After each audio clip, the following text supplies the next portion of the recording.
Okay, good evening, everybody, and welcome to the final budget workshop for the fiscal year 27.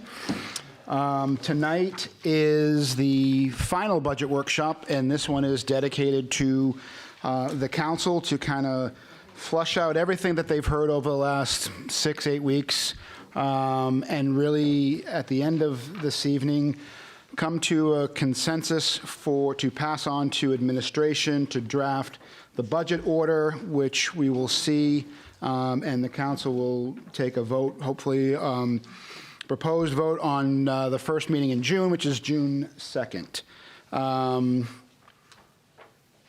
So that's where we are, like tonight. That's the purpose of tonight.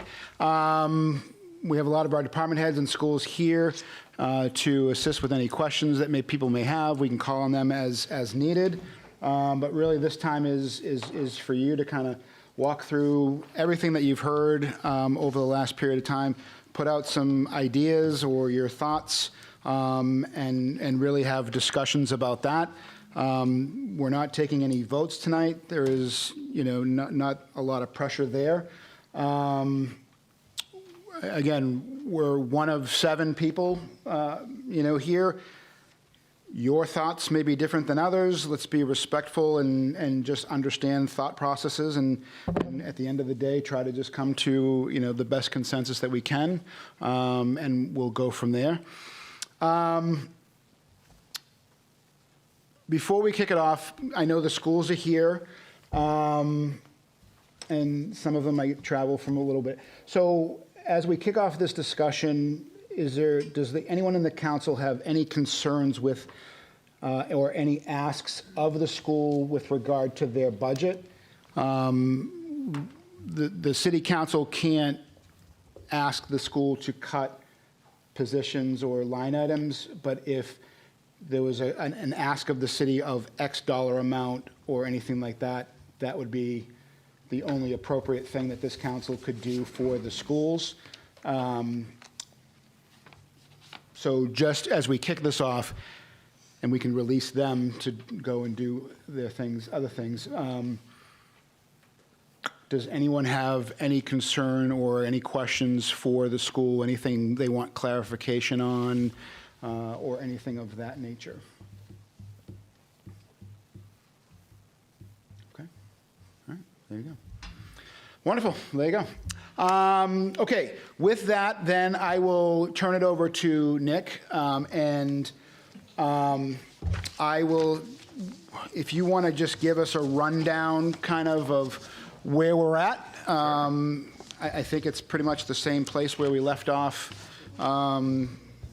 the other day, so I don't know, they're all blend, so what was it, last correct. Thursday or whenever we had, Tuesday, Yeah, that's correct, and I'm happy to summarize and then kick it back to you all. So as you all know, we started the budget with our original preliminary budget at a much different place. At that point in March, the municipal side particularly was quite high. It was over 24% increase year over year. In some of those instances, I won't reiterate them all, were out of our control. Some were prior year decisions catching up with us. Most notably out of our control was state revenue sharing being reduced and county going up. Since then, the newest version as of the May 5th date that you had in front of you represented the revisions to the budget made since that date, both the school giving us actual data because we had just put in placeholders prior, and they came in $338,000 less than we had estimated, which is great. And the county had a very minor reduction from what we had put in as a placeholder, pretty nominal though. And then the city side, through a combination of factors, some cuts, some reallocation of TIF funds, and some updates to revenues, et cetera, or pulling from different reserve accounts, came to a total of $966,000 in downward revisions to the net ask to taxpayers. So the changes where they were at that date and where we are now represent a municipal 14% increase, but the whole net budget year over year, the budget book, if you will, is a 9.25%. But even better than that would be that the ask of taxpayers, the tax levy, for a variety of reasons which I can explain, is actually lower. Not only is that due to some anticipated new valuation, but also the fact that the budget book at the time of budget adoption represents some estimated numbers that aren't known at that time, particularly the TIFs and the overlay, and also revenue sharing is another one that may or may not change. But for the purposes of the budget, the TIF and the overlay, and the tax rate calculation more so represents what was done at the tax commitment by the assessor. That's what goes out to tax bills. So it's a little different than the budget book. Where we're at now with the 1.3 million lower than the preliminary budget puts the tax rate increase to 6.57%. Before I pass it back, I'll just say we welcome your direction and consensus on what you would like the staff to work on, and we will get that back to you as early as possible prior to said meeting so you can digest it. But if that means any changes, additions, reductions, or questions, we're happy to work with you, and the staff, many of which are here tonight, would welcome the opportunity to respond, particularly if you wonder if there's opportunities for changes to staff. They would like to inform you about the repercussions or consequences if perhaps the wrong staff positions are cut or reduced in their opinions. But we're here to serve you and answer your questions. Thank you. Thank you very much. As we look at this, just for, my own personal thing, like this, I guess I always get this confused. Overlay, when I look at this, an overlay, and I look at last year, 378, 180. Remind me again what that number represents? Yes, the overlay is the amount that the tax assessor puts in at the tax commitment time before the bills go out, and that money is set aside particularly to deal with abatement requests and other matters like that, and you don't know what those are going to be at the time of tax commitment, so you place a conservative estimated amount of what you think could be due in abatements to taxpayers seeking corrections to their assessed value and money back. That's primarily what that's for. Okay, thank you very much. Okay. With that, who would like to start? So I would like to first thank all the department heads, Nick, Sarah, Christina, everybody who worked diligently on this budget. I know it's very difficult, and I empathize. We, and of course, my fellow city councilors for, there's a lot of meetings, there's a lot of phone calls, a lot of conversations about budget and money and fiscal responsibility.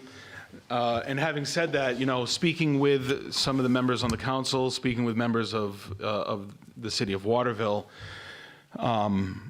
this budget, I think that we need to think big picture. I think the big picture needs to be reductions in staff. I think that overall the consensus for Waterville and for the individuals that I spoke to here on the council, I think that in order to, revenue is down, expenses are up, and unfortunately difficult decisions are going to be made, and I think that's with staffing. So having said that, I know that there's members of the council that have ideas and thoughts about and questions about it. So, and now having said that, basically laying the foundation of our expectation, Councilor Beal, I saw your hand go up.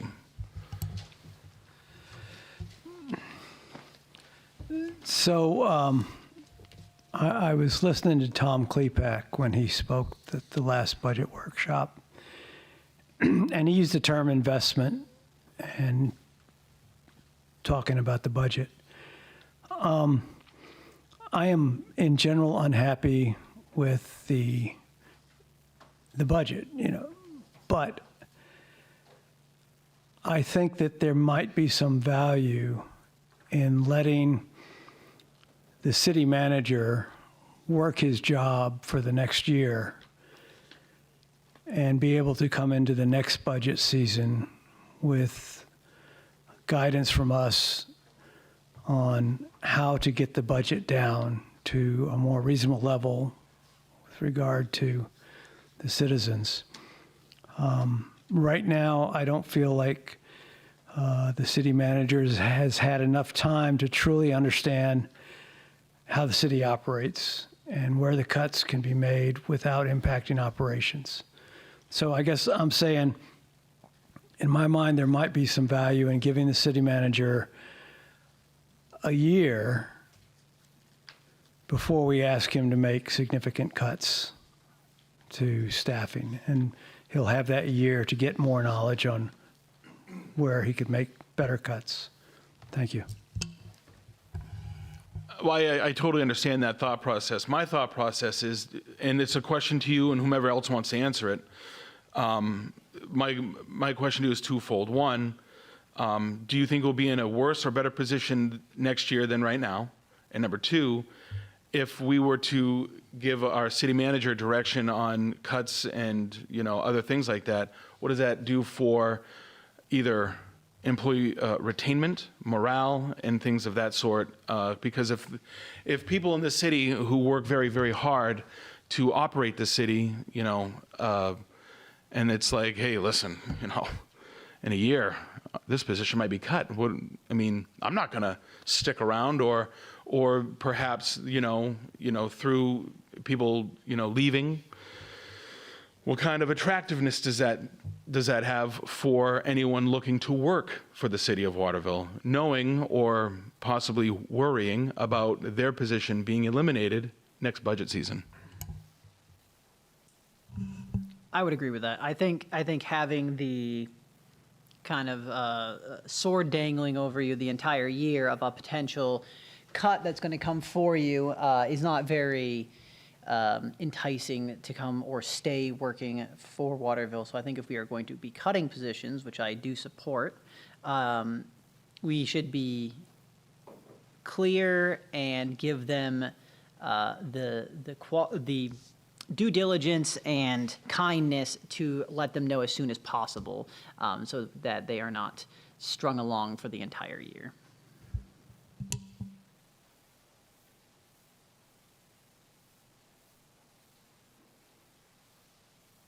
I feel like I should say something in response. I worked in the commercial world for many, many years. I was in situations like you just mentioned, and they are horrible. So my hope would be that the city manager could figure out how we can get through the year and cut our budget without necessarily getting rid of people. But the idea was for him to make decisions based on more knowledge and experience. That's all I was saying. But we can make those cuts now, I suspect. But I'm not sure we're going to have agreement as to how to make those cuts, where to make those cuts. So perhaps we do. We'll go through this and we'll find we all want to cut the same thing. But if not, and we're at conflict, then maybe we need to give him more time to figure out, based on our concerns, where the cuts really need to be made. I would say also, to that, if you look back at the last 5 years, right, like we've had someone new at the seat every 5 years, right? And this is no direction. What's that? I said every 5 years. Oh, sorry, yeah. Over the last 5 years, we've had somebody, new every year, sitting in the city manager's seat. Thank you. Yeah. And like, I'm not saying that or we wish that you go anywhere, right? Like everything so far has been great. So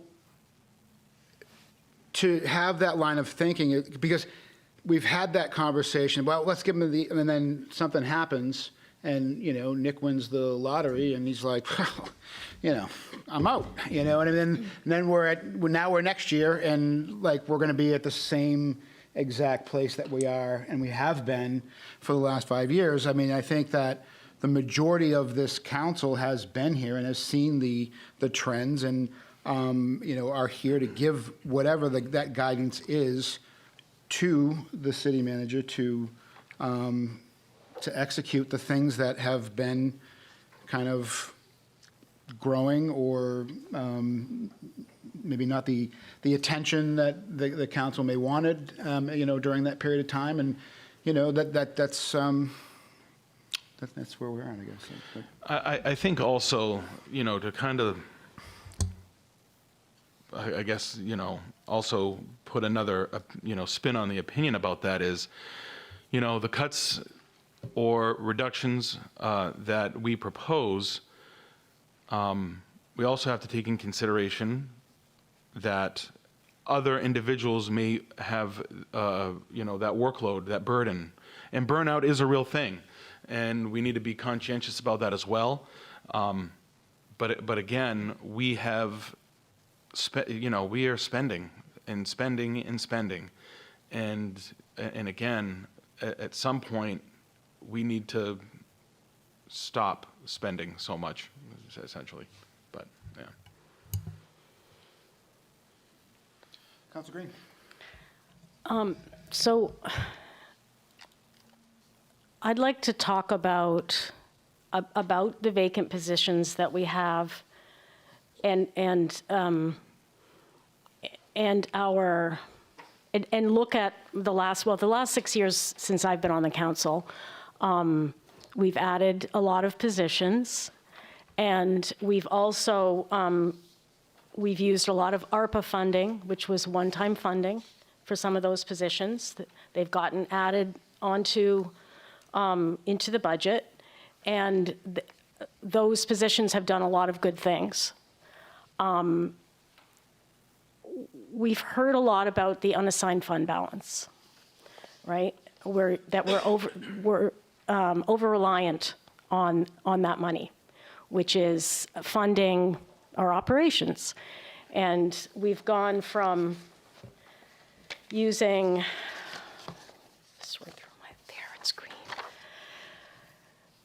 We've gone from 425,000 in 2022, jumped to using 2,085,000 in 23. And we've been kind of around the $2 million mark every year since then. That has funded a lot of the increases in particularly our public safety staff. And so far, we haven't actually had to we've been able to return all of that money each year back into the unassigned fund balance. But we now have a very high amount in our UFB, which is around $4 million that we should be taking a look at. What are we going to do with those funds? If we don't want to keep funding, and let me say that the fact that we're returning, or that we're able to return that money each year into the UFB tells me that we aren't spending everything in the budget. And I don't know and a lot of it is because we've had unfilled positions. So I think we need to take a very, the best way, I think, to start this process is to look at those positions and say, which can we really do without this year?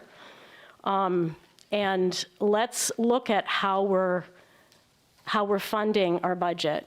And if we want to get away from using the unassigned fund balance to fill our budget gap every year, we need to find another way to pay for our budget. So I propose that we really, take this moment where we have a city manager who's committed to staying and is going to be here next year and hopefully 3 to 5 years or more, right?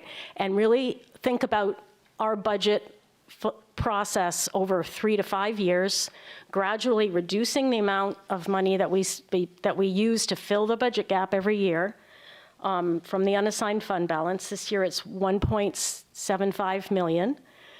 And find other ways to make sure that our spending is in line with our revenues. And one thing I notice about this budget is that our spending is up 6% for the city. Our expenses are up 6%. Our revenue is up 3%. Last year we had an increase in spending of 6%, but our revenues were up 6%. This year, now we're falling behind. And this is where we're going to get in trouble. And I think this is where we should start taking a very close look at, not just this year, but the next 3 years. What can we do? What can we do to make sure that we're doing the projects that we need to do for the city, that we're providing the services that we need to provide in a way that's responsible? And I do think, obviously Nick is fairly new and it will take some time to determine that. So I would propose that we look at cutting some of the positions that are currently vacant. And I just will suggest that we have that we hire some kind of, that we reduce the amount of administrative positions that we're adding. So that potentially the customer service rep, and maybe we look at a half-time position for the executive assistant, or some other sharing of admin assistants between the departments. I think we have to think about not filling one of the equipment operator positions. And then I think, I don't know exactly how, but I think between police and fire, though, we need another, position, 2 positions or equivalent in each department. That's just a suggestion. I think we should be looking at a cut of about 600,000, not cutting people who have our jobs now, but not filling positions until we have the money to pay for them. So that's all I'll say for now. I want to say I agree with everything that you've said. I think that is a good approach for us, is to take a hard look at the positions that we have that are open now and find out if we are required to have those positions, and if not, hold on hiring for them or to eliminate those positions entirely. And I also agree that the police and fire / EMS is a great place for us to look. If you take a look at the full-time employee list that we got a few weeks ago from 2016 to present, the primary increases that are in this for all full-time employees within the city are police and fire. There are a few others here and there, but those are the 2 big ones. And there's reasons for that, the expansion of the fire and EMS department especially. But with how our budget is looking this year, I do want to ask, and others can disagree with me, that we take a hard look at the police department for positions to step back away from, and either not hire if they have already left, or to cut if we need to. Specifically, probably, I agree with 2 positions, and the same thing for fire as well, as they are, unfortunately, while crucial within the city, the most expensive by a pretty large margin within the city. And I think we were a little gung-ho and went and got these positions when we had a good flow of cash, but now that things are coming to be a little bit more restrictive on our cash flow, we have to make some hard choices, and I think that's the choice that we're going to have to make, is to cut those positions.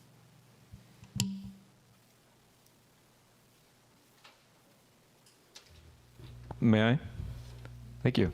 I'll make sure it's about you guys, but I just want to reiterate, if you are considering any specific departments, I would kindly request that if you have the time, that you allow the people that have come here to represent their departments a time to explain the implications or the needs of their departments, if you're so inclined. And then one last thing that I said at the prior meeting, just to reiterate for consideration that the city, by your design and prior council's designs in recent years, is growing. There's a significant number of housing units that have come online, and that's a goal of yours.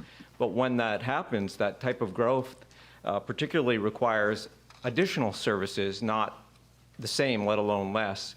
And when you're considering essential services, for example, public safety, but there are other essential services, when the need for those services are increasing due to new housing units and new population and new businesses even, that it seems to me that you want to tread with caution, that you're not reducing services while increasing the need for services, that being very mindful of that. That's why I appreciate the consideration of a multi-year approach, so as to not run into that situation where the need is increasing when you're reducing the capacity to serve those needs.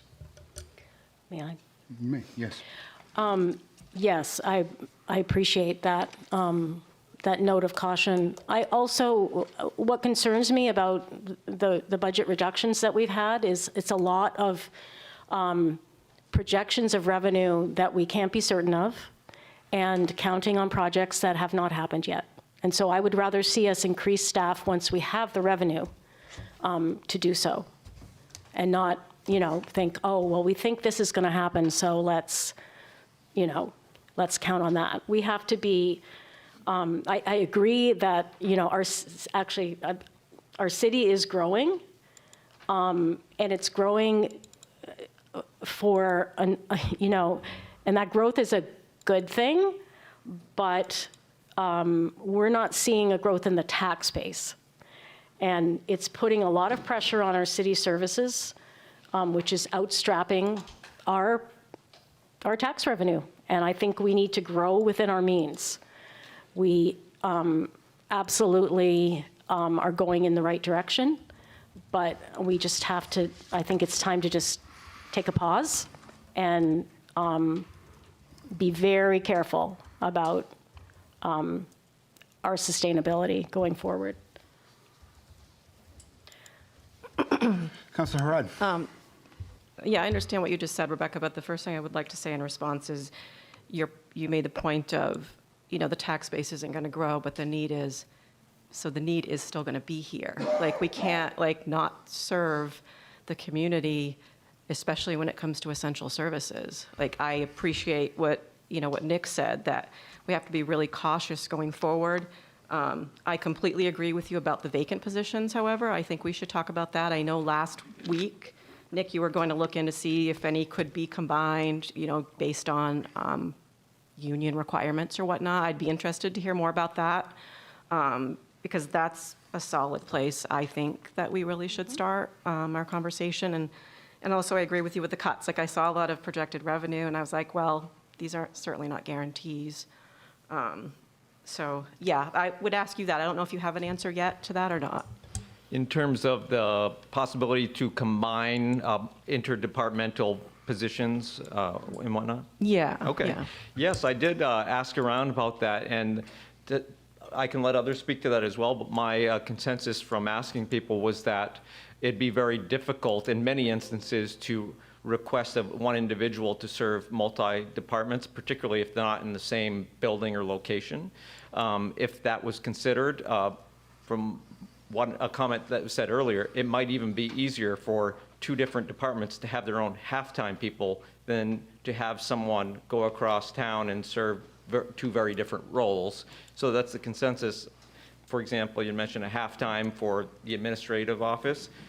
That might be easier than asking them to do that and then run across town to do something else. But we're willing to look into any considerations to help the most departments possible. Thank you. Yeah, I like the idea of halftime better than trying to sharing. I think, to have the focus, especially because they are kind of spread out in the city, it does make it tricky. But also to your point earlier, I would love to hear, if we're okay to all start with this conversation, hear from the departments that are here as far as how that would impact you, like you, for example, if it was a halftime that we filled, or code enforcement. I know that Dan's here. So, yeah, I think that would be great to hear from them. Could I just suggest that we, I think we could be here a long time if we hear all the departments and we start debating, and we have heard from all the departments at our various budget meetings. I just like to make sure that all counselors who, like we've kind of get to a point where we have some sort of consensus as a council before we then go in and launch into the reasons, the impact that it will have. I don't even know that we'll come to an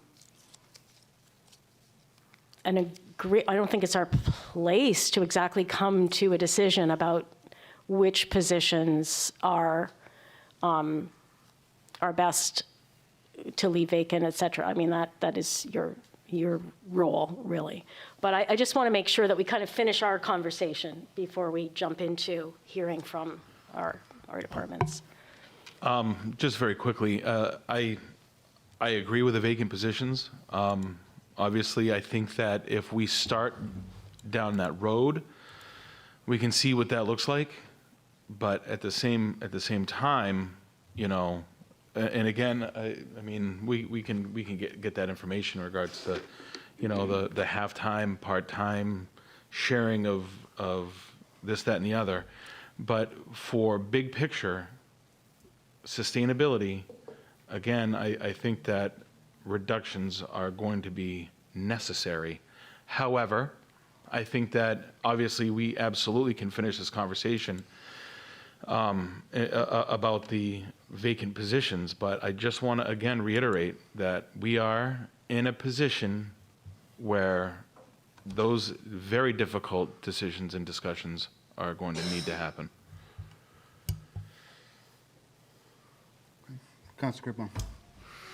I agree. Again, I've stated my opinion on the cuts, but I think it's even more necessary given the cuts that we've made this year, the reductions that we've made. We were able to take 1.3 out of the original, 1.3 million out of the original preliminary budget, and almost all of those, or at least without including the TIFs, was substantially things just kicking the can down the road. It is using police department as an example, weapon replacements, body armor replacement, things like that. Those things need to happen. They are things that are required to happen. There is a certain shelf life for those things. There's a lot of wear and tear.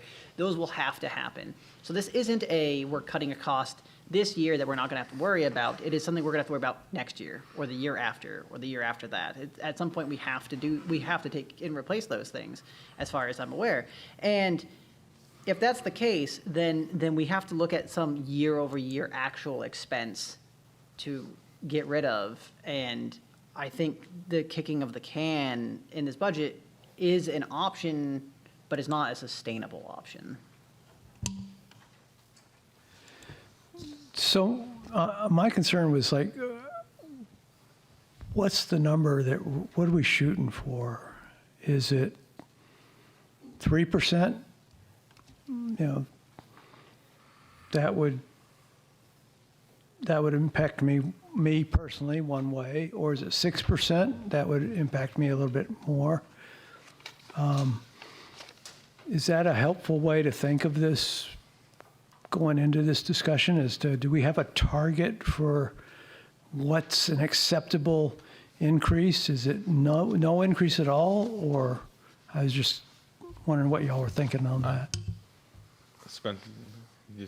I think it's just percentages aside, I think it's for the sustainability of Waterville, as for the years coming. As Councilor Klepak, as Spencer said,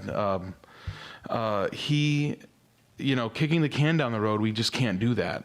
And unfortunately, we have found ourselves in a position to where there's no more space for the can to go. And unfortunately, we are now here to have that discussion, and those choices need to be made. So, you know, it's 6.57% now. I don't have that answer for you. But hopefully, through our discussions and our conversations this evening, we might have a better idea of what that looks like. Yeah, I mean, I would say, like, I don't know that we focus on a number, right? Like, so overall, we're at 6.25%. Like, but let's focus on the city side, and the city is at 14%, right? Like, so that's the thing. Like, the end game is the end game, and anything that happens is going to be less. I think that this is really, like, this is the start of a culture change, right, of how we budget this year, how we budget next year, and subsequent years going forward. What is the direction, right? The direction, it needs to start somewhere. We have to launch this boat somewhere and move it towards a different direction, because the way we've been doing it, you know, as Councilor Green pointed out, we looked at, you know, expenses versus revenues, and, you know, we've not used money in the fund balance, but with everything that we've looked at so far this year, right? We've used 1.75. We allocated $1.75 million in the FY26 budget, and while we haven't had the audit yet on that, best guess was we're going to get 1.2 back, so we're going to utilize 500,000. So the history of us not using any of it, right? Like, that pendulum is starting to switch, you know, to shift the other way, and there's a lot of uncertainties, you know, over the next year.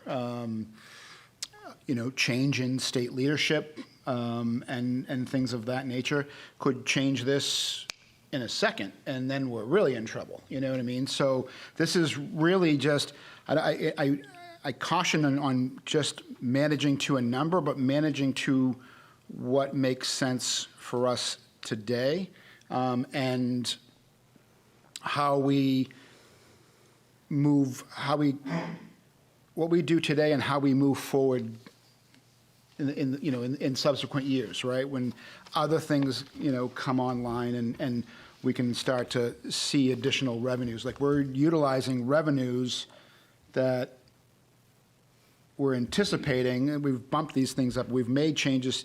Well, I think we can do this, but, like, there's nothing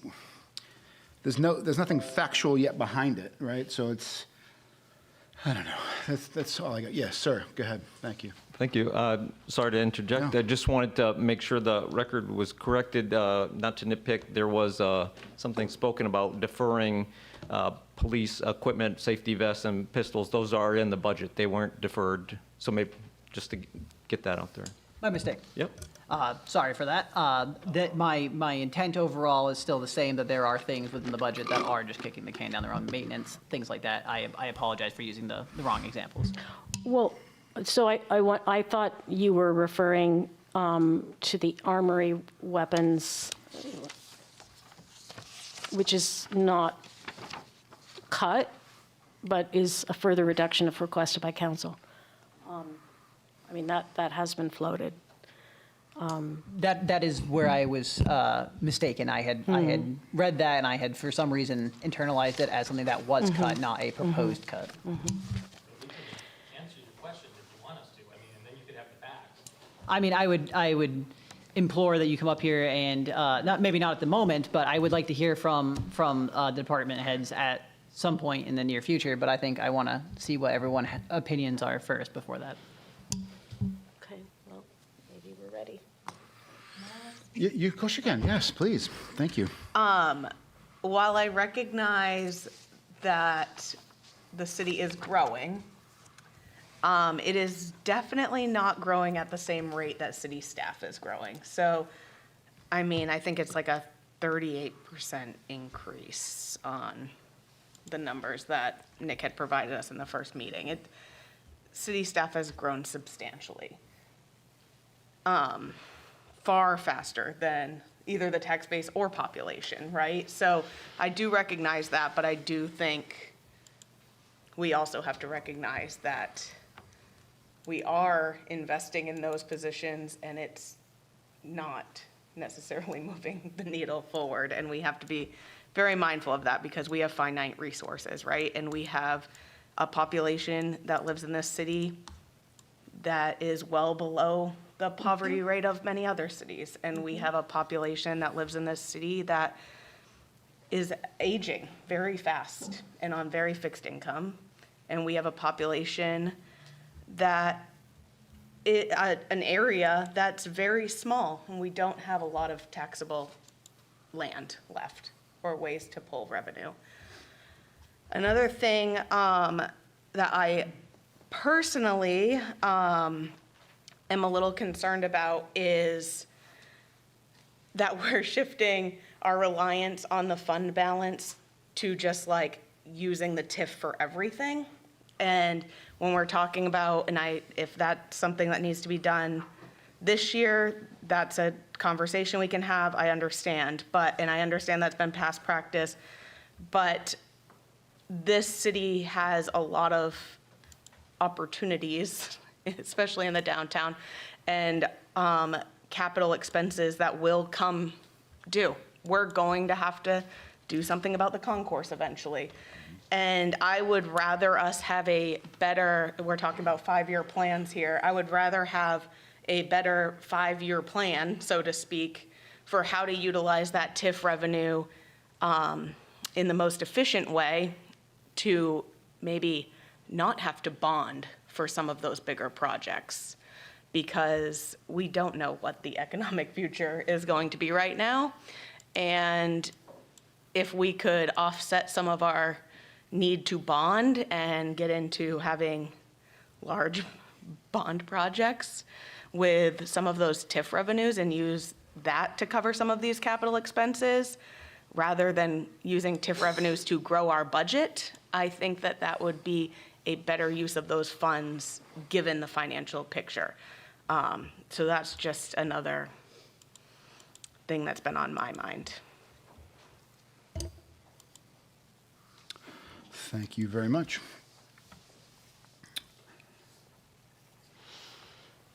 Anyone else on the council want to weigh in on any additional or anybody want to recap? Councilor Hurrah, sorry. I mean, sorry. Yeah, so when we received the proposed cuts, I mean, I think we didn't really have a solid discussion about those either. I mean, I do think there are some things on there that we should discuss. I mean, one that sticks out to me, while I find it admirable that, engineering at Andy was willing to give up, I absolutely disagree with that as a cut. That should not be a cut in this budget. And I don't know how everybody else feels, but that was one that just really jumped out to me, is that we shouldn't be considering. And then and I don't know, because I don't want to be bombarding with questions, but looking at, like when we use the example of, sort of revenue as opposed to actual cuts with the police department. My question is, this came up when we spoke about your budget. Councilor, that guy, Gilly, brought it up regarding last year, and I was remembering it too, the discussion regarding restructuring the organization and how it would look for overtime. And this year, we're looking at a different number than I would have expected. And then in our projected cuts, we're using forfeiture funds to offset some of that. So again, it's not something that we'll be able to do every year. So I'm just wondering if you have a better sort of pulse on how that's going to look for the city. I don't know how, cities require, how much required overtime is needed for police departments at cities. So I would love to have more understanding of that, because I'm sure you can appreciate that is a very high item line in our budget. And I know we've had discussions about it. We haven't really asked a lot of details. So that's one question I have when I'm looking at this. There are others, but again, I feel like we're just bouncing around, so sorry. No, you're fine.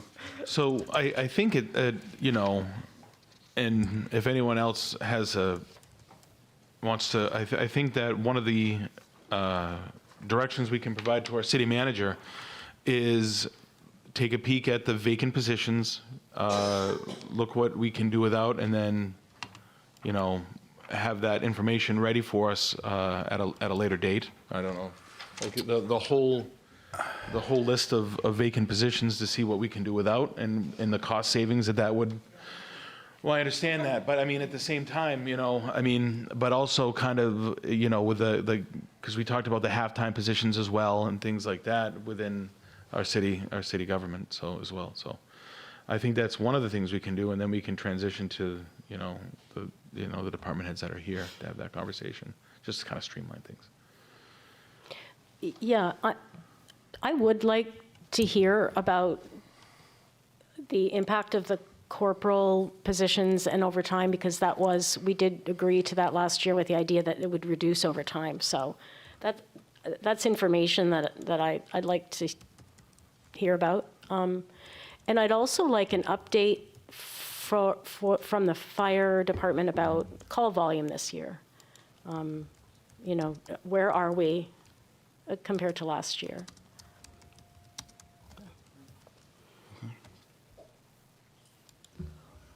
I know I'm putting you on the spot, but No, that's fine. I also just want to say before, we bombard them, to me, they are the two most essential services in this city.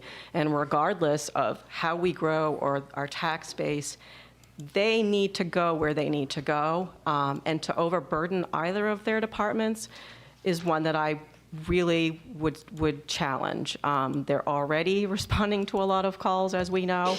And also, what feedback we did get last week was pretty consistently, don't cut fire and police and EMS. Like, to me, that's what I heard from a good few people last week.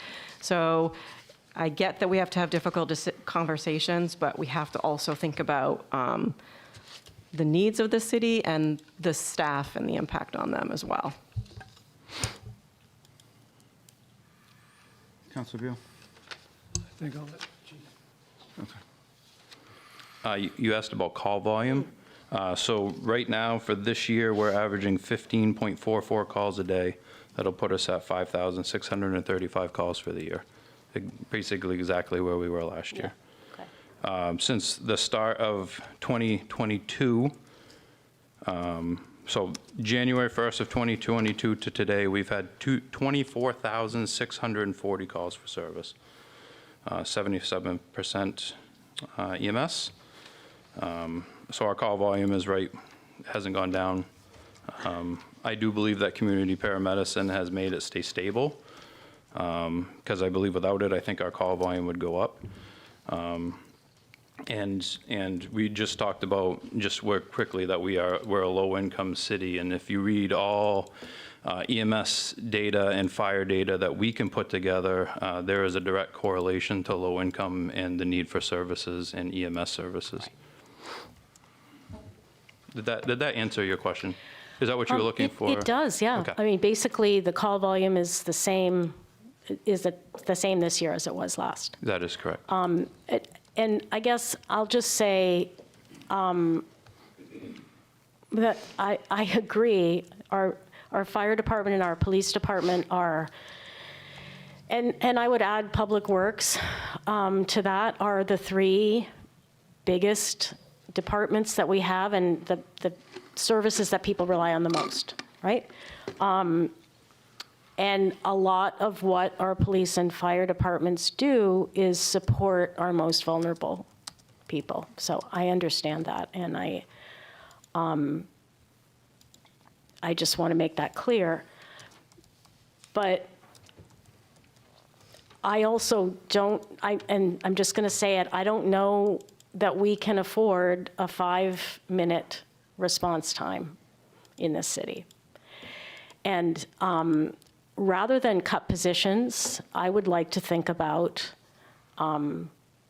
right-sizing the staff, but with 2 ambulances, so that we are not adding the burden of a 3rd ambulance to our capital obligations, because it's not just the firefighters and EMS personnel, it's the trucks, which are incredibly expensive. So that's something that I think we should think about, and maybe that means letting, we have a mutual aid agreement now with Winslow. Maybe they take more calls. Other communities are getting ambulances. Those are the sorts of things that I think we can't figure out in the next month, but over the next year or two, we should be looking at, and we have the Fire Advisory Committee that can do some of that. Yeah, we do operate just 2 ambulances right now. And if, I have like so many numbers I'd love to share with you, but we responded outside of the city 108 times last year and received help over 220 times. So we do ask for more help than we give. Sorry, the inside number again? What did we Who came ask for help to us? Yeah. This is just Delta and Winslow. Yeah. Delta was No, I don't care who. What was the total again? I'm sorry. 186 plus 41. So I don't have that actually added because I just got that last number today. So What was that again? 186 and 41 So the 186, is Delta. oh, okay, Winslow came to us 41 times, okay. and we responded 227. outside of the city 108 times. Okay, thank you. Yeah, Yep. of course.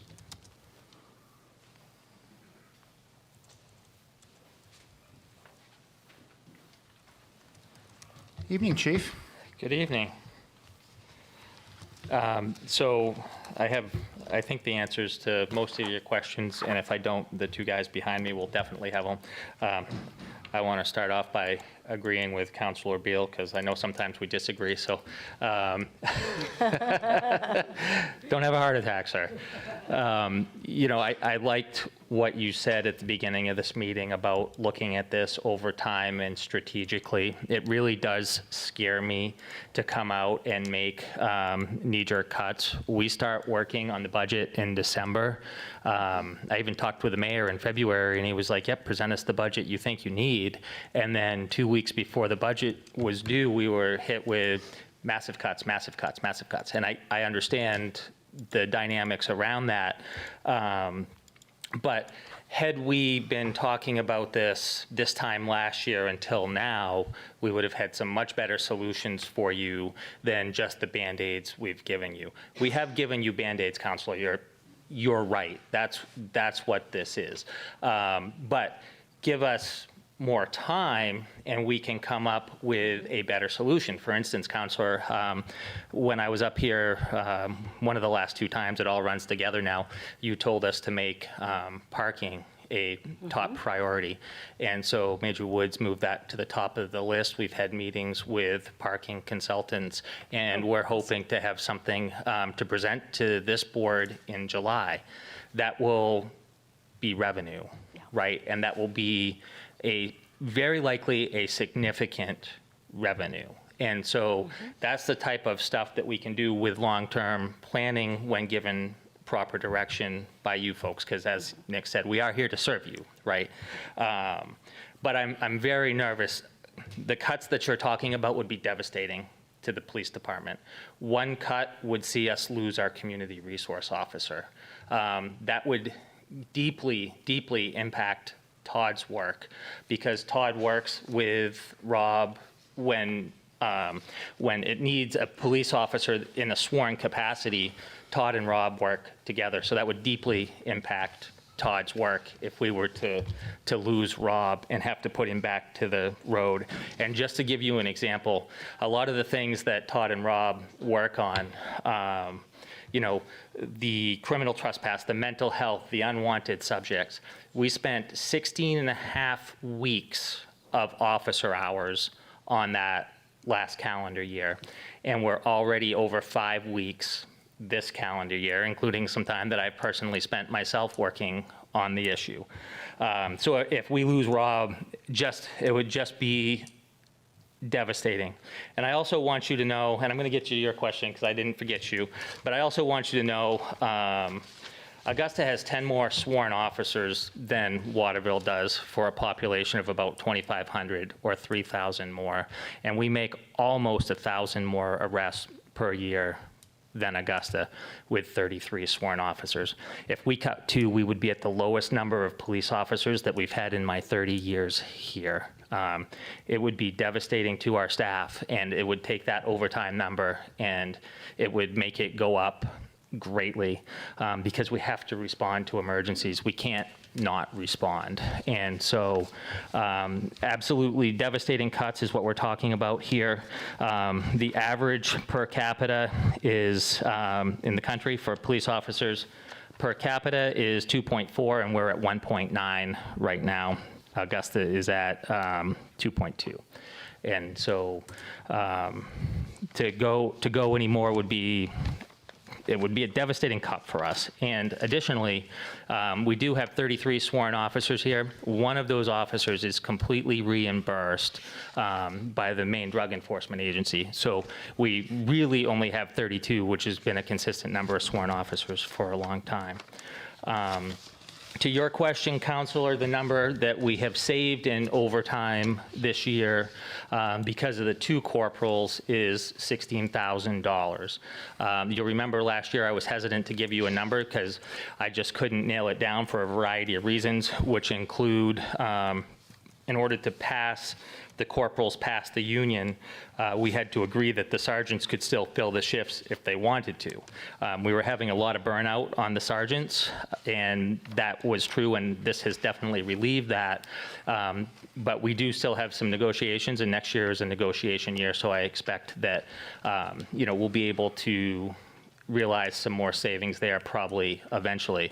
Additionally, we knew we would never realize the ideal savings on the corporal program until we had 4 corporals, 1 for each sergeant, and we only went halfway last year. And the reason that that overtime number goes up, there's a variety of reasons for it to go up, but the officers are getting a 5% raise next year by contract, obviously approved by this board.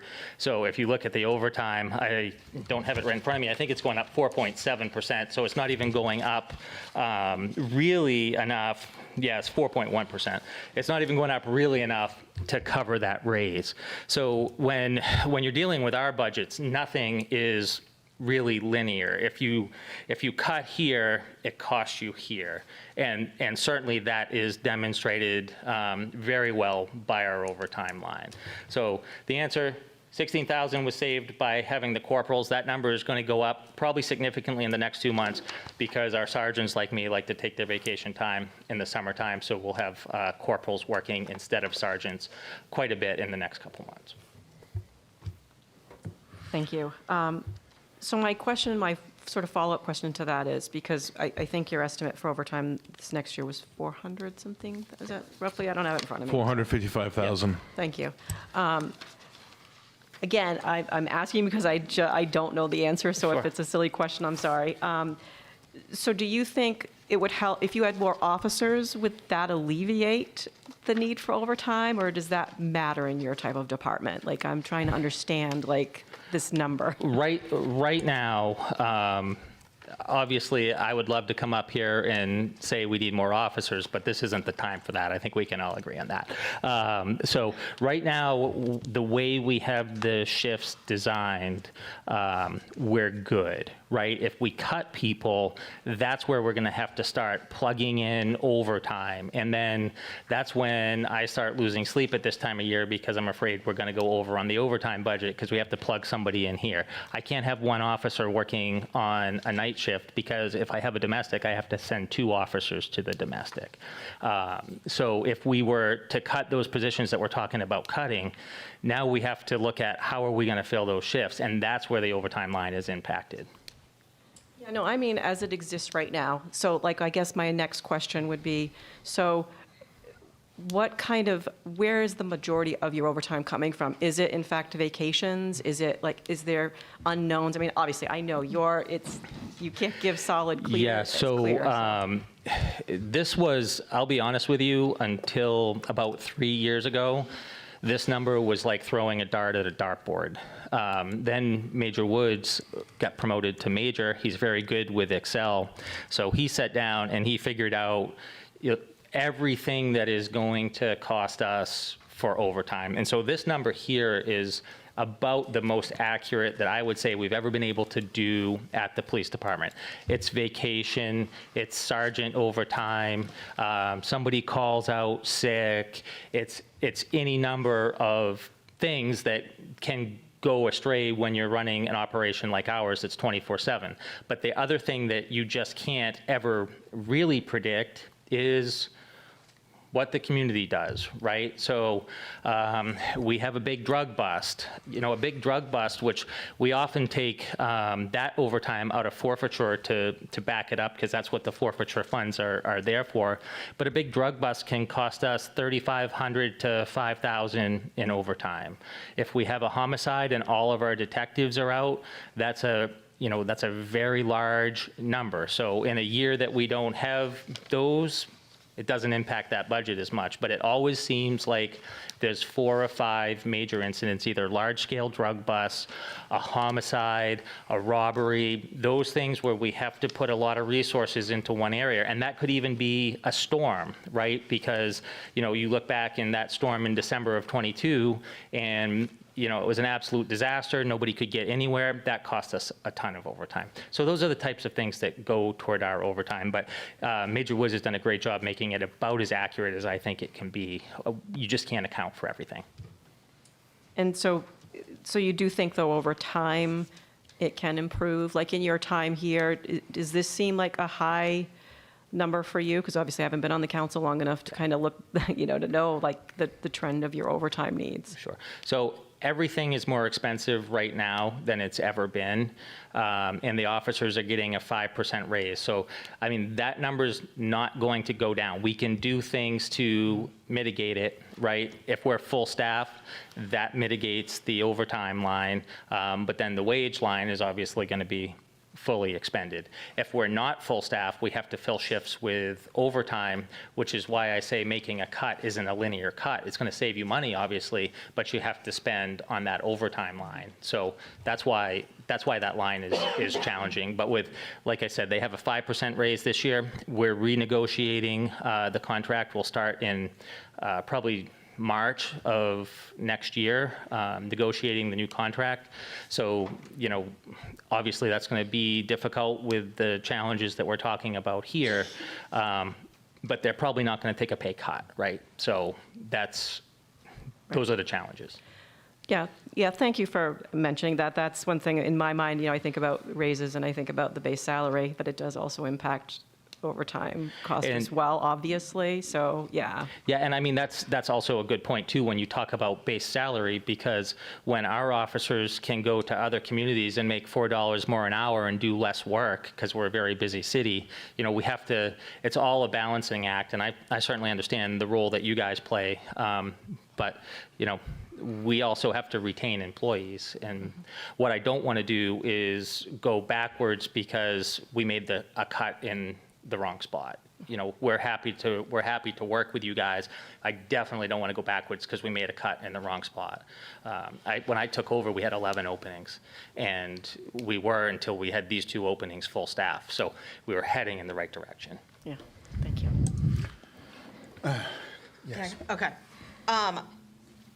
One quick question for you. I know you're not ready to present parking stuff, but do you know about what that would cost? So there are some costs to it. There's a study that needs to be done, and then there are things, hardware, software that need to be purchased. My understanding is the communities that have done it have paid for the cost in like 6 months. Okay.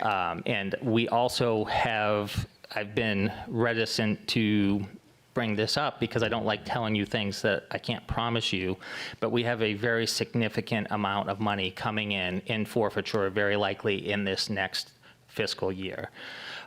So, in the pipeline right now is $274,000 in forfeiture, and that's very likely going to come in this fiscal year.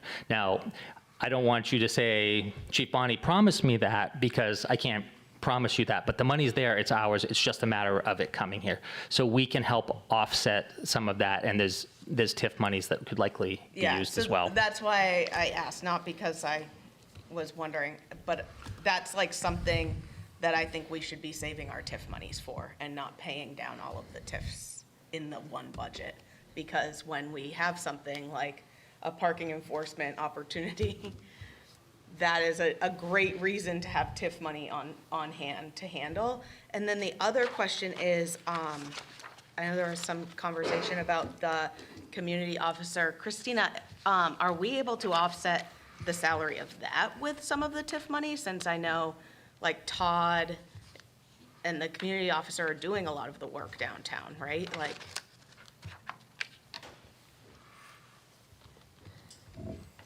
Well, I'm not sure about the second officer. We fully cover one officer and all salary and part of the other officer already with opioid funds. So just to be clear, Todd, who's not an officer, yeah. his salary, the community outreach coordinator, his salary is fully covered. And we do have some funds going to Rob because of the work that Rob also does with restorative justice and working with Operation Hope. Yeah. Yep. Okay.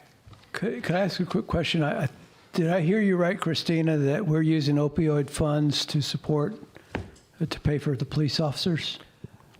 Well, I was just corrected. He's not a police officer. He's the community outreach Todd, director. right? Yeah. Correct. And That's a is good done thing. across many, many communities to reach people where they're at and provide support to them. So that is an allowable expense. Okay, thank And- you. I'm sorry. Counselor. So you mentioned Officer Booley and not wanting to lose him, and I fully agree with that. I think that we need to, that should not be a So cut. we won't lose him, Well- but we will lose him in that position, and we will lose that position. So he'll If- go back to patrol. I see. And likely, you know, if I'm being honest, he's likely going to leave because he's been recruited by other agencies in the past. His particular skill set is highly sought after. He's great with the community. You guys have all seen him. And so he loves doing that work. He does a great job at it. And, you know, you guys have to make tough decisions. And when those decisions are made, I have to make tough decisions. And that will be to pull him from that position, and we'll likely lose him. Okay, I'm just catching up with you. Yeah. But, so that's what you meant, that you would, if the patrol position was cut, then you would have Rob go back to patrol, and That's right. he would probably, okay. That's right. All right. Yep. Yep. Yeah, so that's why I asked, just because looking through the different uses of the TIF, I'm wondering if it would be a good use of TIF funds to help offset some of that position. So I don't know the answer of that. And then just another quick question for you, Chief, is I know like the range facility, and like you just got that and invested in that. And there are some like costs associated to it. And I know this would probably be like just a small drop in the bucket, so maybe something looking forward to next year, but is there a possibility that you can lease that out to other agencies? Yes, and so that is something that we're looking at, and again, that's one of those long-term solutions. The short-term things we can do, like increase the comm center revenue, which we did, and that's a long-term thing. We don't know exactly what that's going to bring, so we tried not to give you things that we didn't know. Yeah. So that particular one, we are going to start doing that. We just don't know what it's going to bring yet, and so we'll have to do some more work on that. But with that, with parking, you know, again, we have a significant amount of forfeiture money coming in, likely in the next fiscal year, and we always have a fair amount of forfeiture money. You know, I think I would hate to see us do real damage to the police department, and then, you know, be able to afford and pay for it. That would be detrimental, particularly if we dropped down below a number that I haven't seen in my career here. I also just want to be really clear that I don't know if it was interpreted that I was saying that I wanted to cut the police department, but I do not. And if we were to look at the staffing for the police department overtime, it has been pretty level. So that was not necessarily one of the things I was trying to say.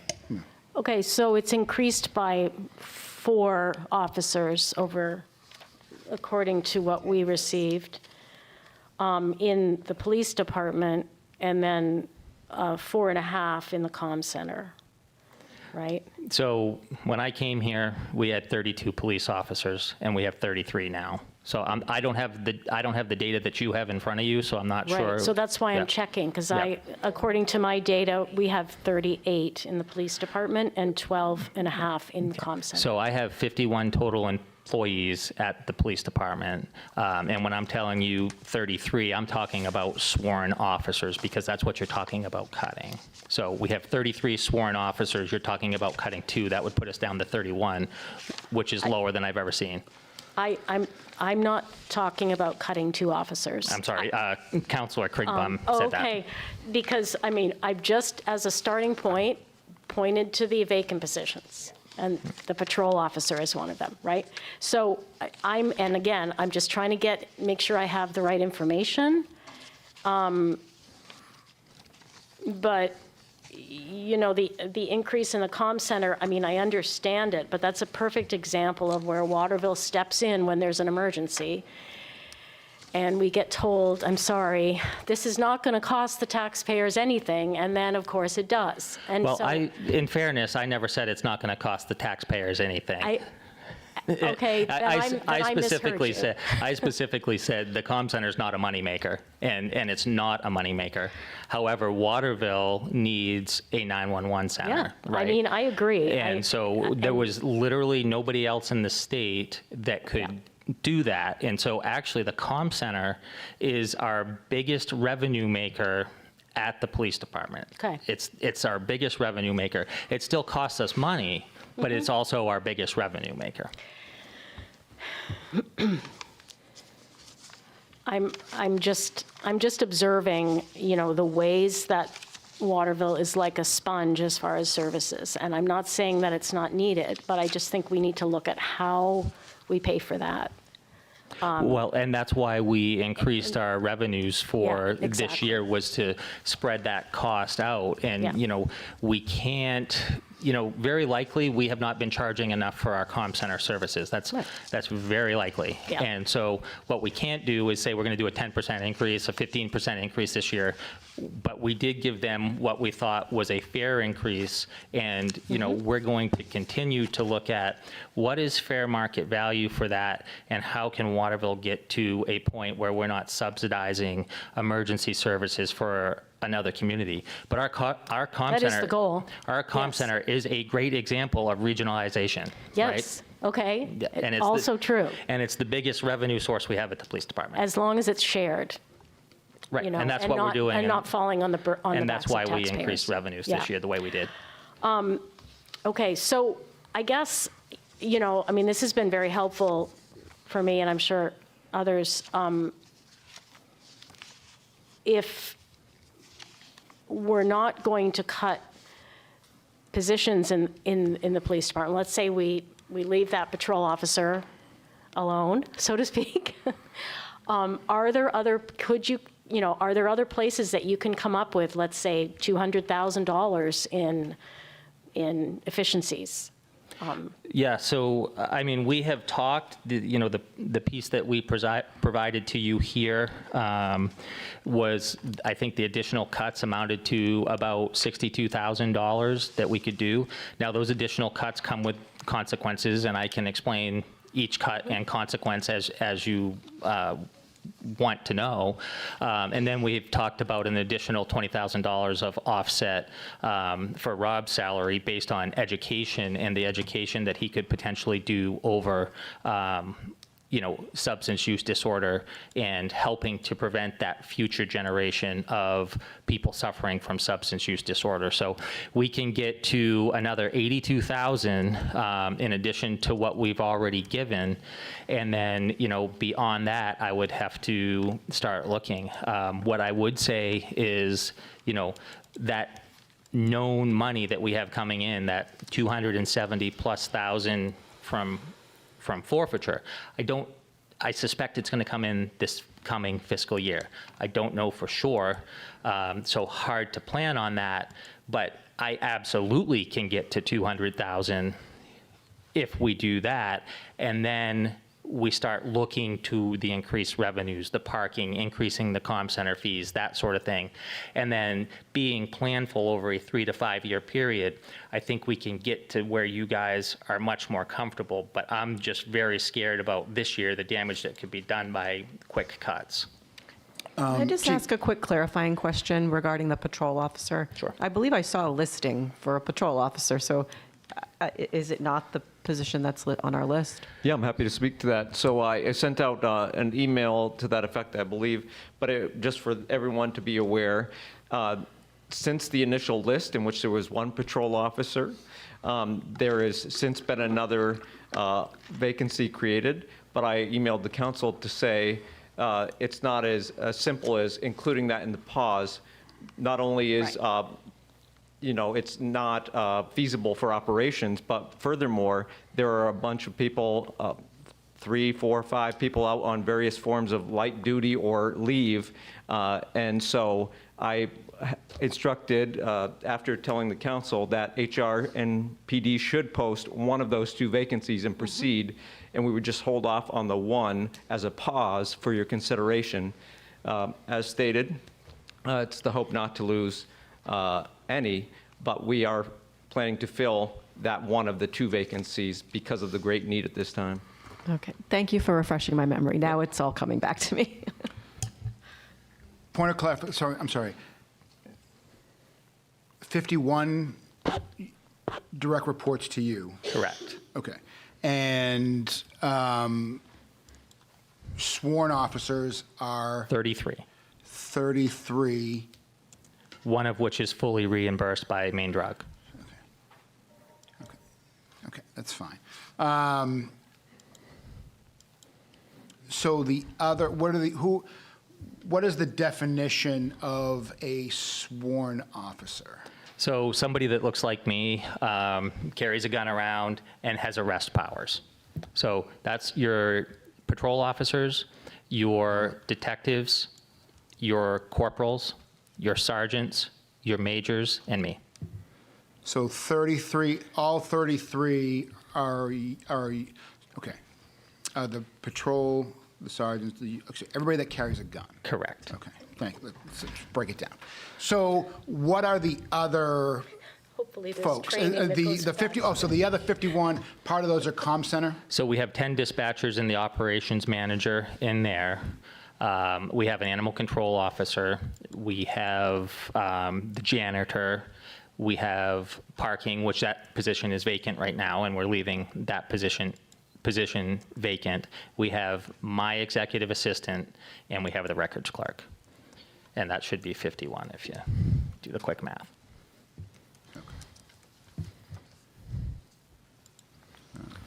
I just want to kind of summarize what I've heard. Spending in line with revenue is kind of a goal that was mentioned. Need to grow within our means. So the challenge for us is that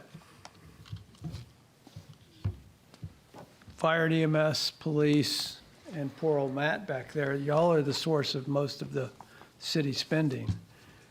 So if we're going to have to cut the budget, that's probably where we're going to have to go. So maybe we should give Matt a chance to defend his Definitely. operation. You all set with me? But before, Apparently. well, hold on. I what want I'm to. saying, I want to yeah, be. yeah.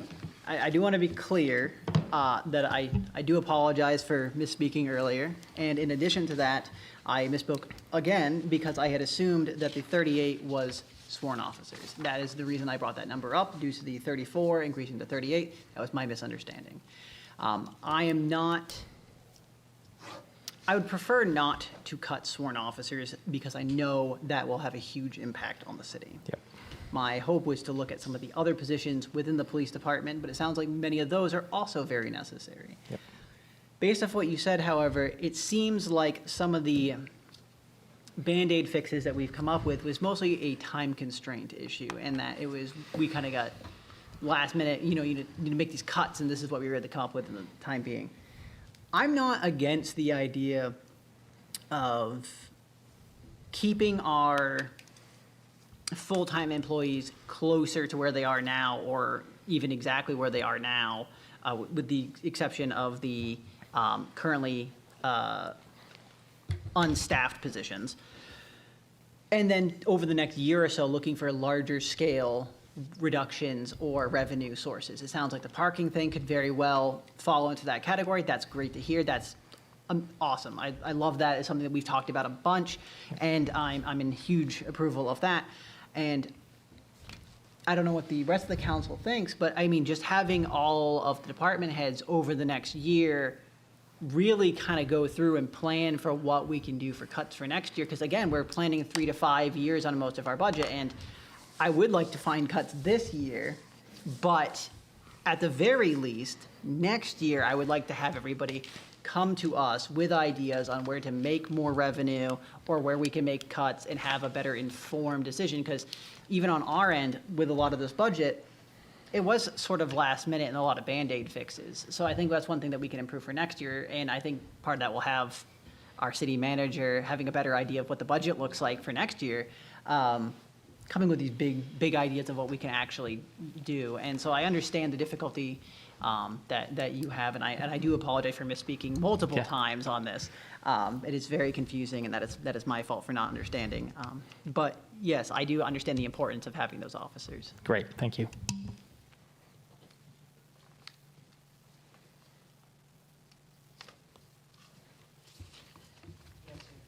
I believe there's mention of Matt getting a chance, and there are others here as well representing additional departments that you haven't heard from yet after that.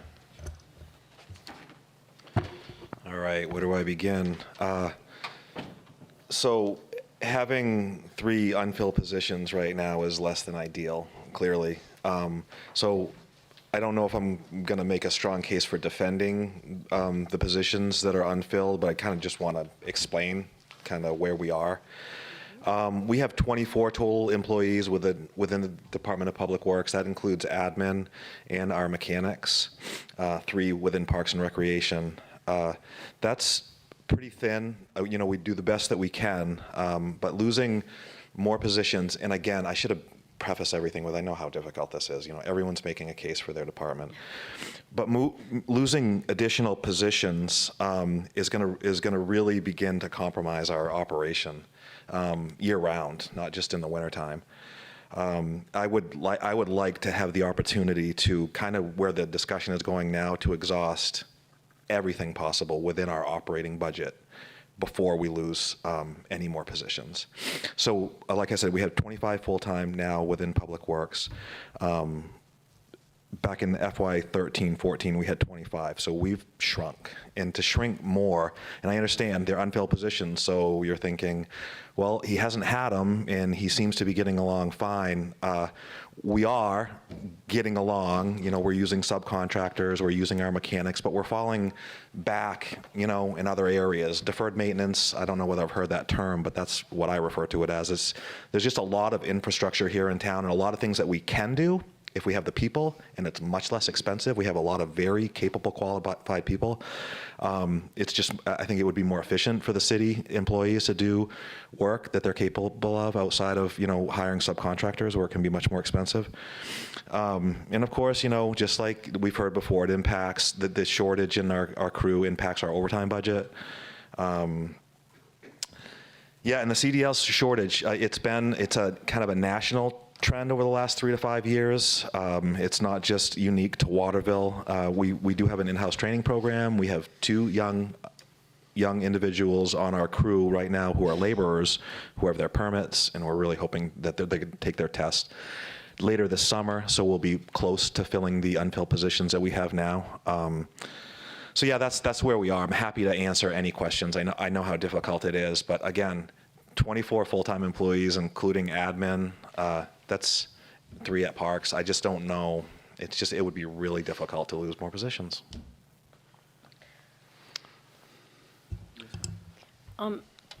I hear that, and I think that,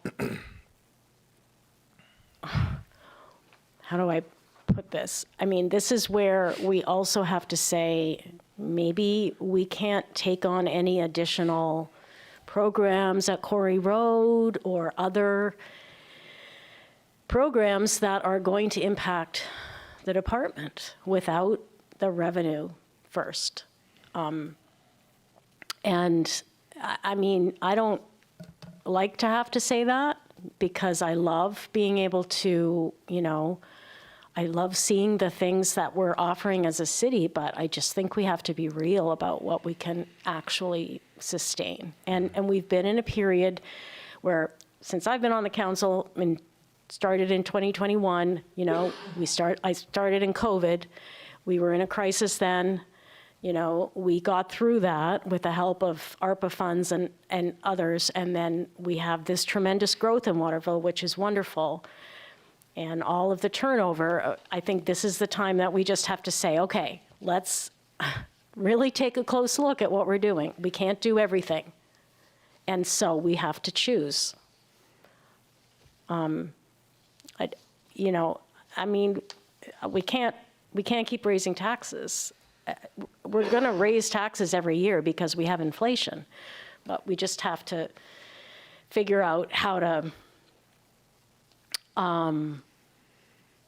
be more realistic about what we can sustain over time so that we don't have this whipsaw kind of cut the positions, then add them back, and that we're constantly in flux in terms of our department staffing and et cetera. So thank you. Yeah, you're welcome. Yeah.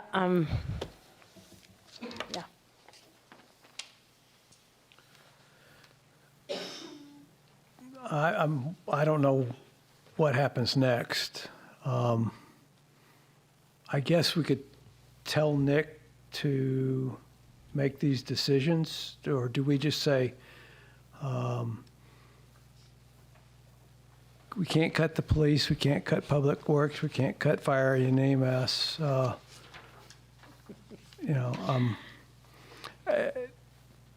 3% cost of living, 4%, 5%, I don't know. How do we give guidance to the city manager to do this? Because he's probably more qualified to do these recommendations on cuts than we are. But I stand, please correct me. I mean, do y'all have any kind of specific guidance on what to cut? But it's our responsibility to direct him. So, yeah, he could probably offer if you asked him directly, but it's for us to kind of provide him the next steps.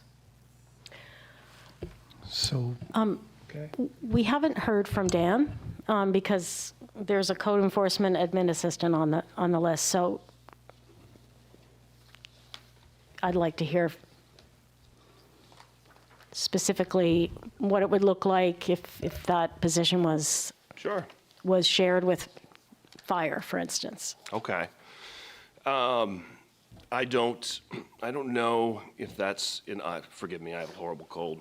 I'm not sure if that is an option right now. So this position was vacated. This is the first week that we've gone with this person in the office. Very graciously, someone in the fire department has offered to fill in temporarily. And of course, they can't do everything that our person was doing. And it's also taking away from her other duties, which are then being covered by other people in the fire department. The chief can probably speak to that better, but on my side, that gives me a little bit of a look of what a part-time person may be able to do. Essentially, it's mostly data entry. And number one, I don't know if it's a union position, so I'm not sure how that would work with pay and benefits and being part-time. I don't know. That's something I probably have to get with the boss on. But I know that as far as the actual work, some things that we've that essentially aren't being done right now. We've had to put, number one, the big one is our apartment inspection program. We've had to put it on hold because that person was coordinating and managing that whole program as far as the scheduling and rescheduling and all of that kind of thing, notifying tenants and notifying landlords and handling all of that. So essentially, data entry, answering forward requests, those can be pretty time consuming. General inquiries, phones, emails, all of that stuff is essentially falling on the rest of us right now. So it takes time away from what we're able to do as far as our response time for reviewing plans, reviewing permits, conducting inspections, things of that nature.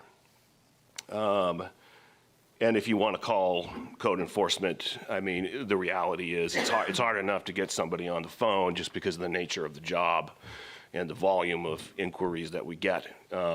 Right now, the chances of getting a person are pretty slim if you're going to call. It would be a voicemail, almost certainly. So those are the big things. I will say, and I know it is just a projection, but all signs point to this being one of the biggest years that we have. And again, I understand it is just a projection. But it would be difficult for us to take away a person who's responsible for so much of the day-to-day stuff that we are able to focus more on these complicated projects. And I won't get into the revenues. I do think that, there's these three outlier projects, these big projects that I mentioned before. And if those three go through, that which for all signs point to yes, they're not hinging on any type of economic help from the city or anything like that, then that would, those three projects alone would more than cover what I've projected for permit fee revenue, which would make it, we do about 500 permits a year on average. It's just a lot. Everything needs to be reviewed. There's inspections that go into all of that. That doesn't take into account all the inquiries that we get, the calls, the emails from prospective developers, engineers, real estate agents, people that want to buy homes, business owners, the list goes on and on. The apartment inspection program, it's been a great success. I'd hate to see it stop or even pause. So this position that we're talking about now started in 2023, and that's when we started our inspection program. And it's been a difficult position to keep. We've gone through a number of different people, and every time there's been a turnover, it's been a pause in it. But during the times that we've had consistent people, we had two different people that were there for a year, we were rolling really well. Since it started, we've done 238 properties for apartment buildings. Some of those properties have multiple buildings on it, like Orchard Park, that's counted as one.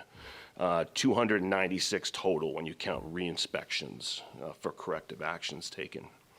We still have 387 to go. That's a lot. And that doesn't even count 2-unit buildings, which there's 651 of those, if you want to throw that into the mix. So it's initially when we started doing that program, I estimated it would take about 3 to 5 years to do. It's going to take longer just because of the turnover that we've had. We've hired 6 people for this position, and it's a tough job. Yeah. The pay is, well, I want to hire somebody, so I don't want to talk down about it. But it's very rewarding, but at the same time, it can be tough, and the pay is not great. That's been the main reason. And going to a part-time person with no benefits, I assume, would be tough because the quality of your applicants is probably going to go down, and that has been an issue as well. So I think that's about it. Any questions? Would you like to hear about the customer service position to honor that having the departments that wish to speak about the vacancies do so.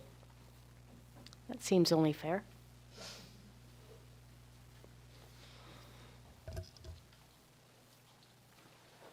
Hello. Good evening. I'm really not prepared to speak in depth on the customer service rep position. I will say that in 2024, we had a complete turnover of staff in our office. It's a very steep learning curve for those positions, even though they're considered entry-level positions. You have to know a million different things to work in the department, and it takes a full year, a full cycle to see everything one time. So in the second year, you've actually got a little bit of experience in it. We have had part-time positions in the department, and we transitioned to a full-time position several years ago because there was just a constant turnover in part-time people. They would come in and they basically, they want a full-time position, so they transitioned out. So we were constantly training people, and as soon as they started to become a little bit helpful, then they would leave. So I understand the thought process behind part-time, but I think it probably would be, I would suggest maybe full-time shared or something like that, rather than consider just part-time people, because there'll be such a turnover. I've been around for a long time, and I've worked in a lot of different departments, and I'll say that every department has its unique nuances and areas of expertise. So it's not like you can just hire a temp and have them sit at the desk and answer the phone and that sort of thing. You know, there's really a lot of knowledge that goes into these positions. I will say that in addition to all that, the expectations are so high now on government employees, and there's a lot of scrutiny to everything that we do. And if you make an honest mistake, it's nuanced in different ways. And I worry about that because we take, I feel for all the departments here because, we have set high standards, and the public have come to, expect those good services. And I know that if we don't fill this position, as particularly in our department, that that work shifts to the back people. And that's Linda Cody and I. And I know that during that time when we were short-staffed in 2024, it took us 2 years to catch up, and we're still catching up. The expectations of the FOA requests and all those extra little things that we do that people don't even realize that we do, it's impactful, because you don't want to end up making the city look bad because you've made a mistake on something that's quite important. So I will say that, I would encourage, consideration of keeping this position because there's a lot of tasks that take place when there's not a customer in front of the person at the counter. So sometimes the thought is, people will walk in and if there's no customers in line, they think, oh, geez, they really don't have anything to do. But there's a lot of behind the scenes work that needs to get done between customers and phone calls. And we're generally busy.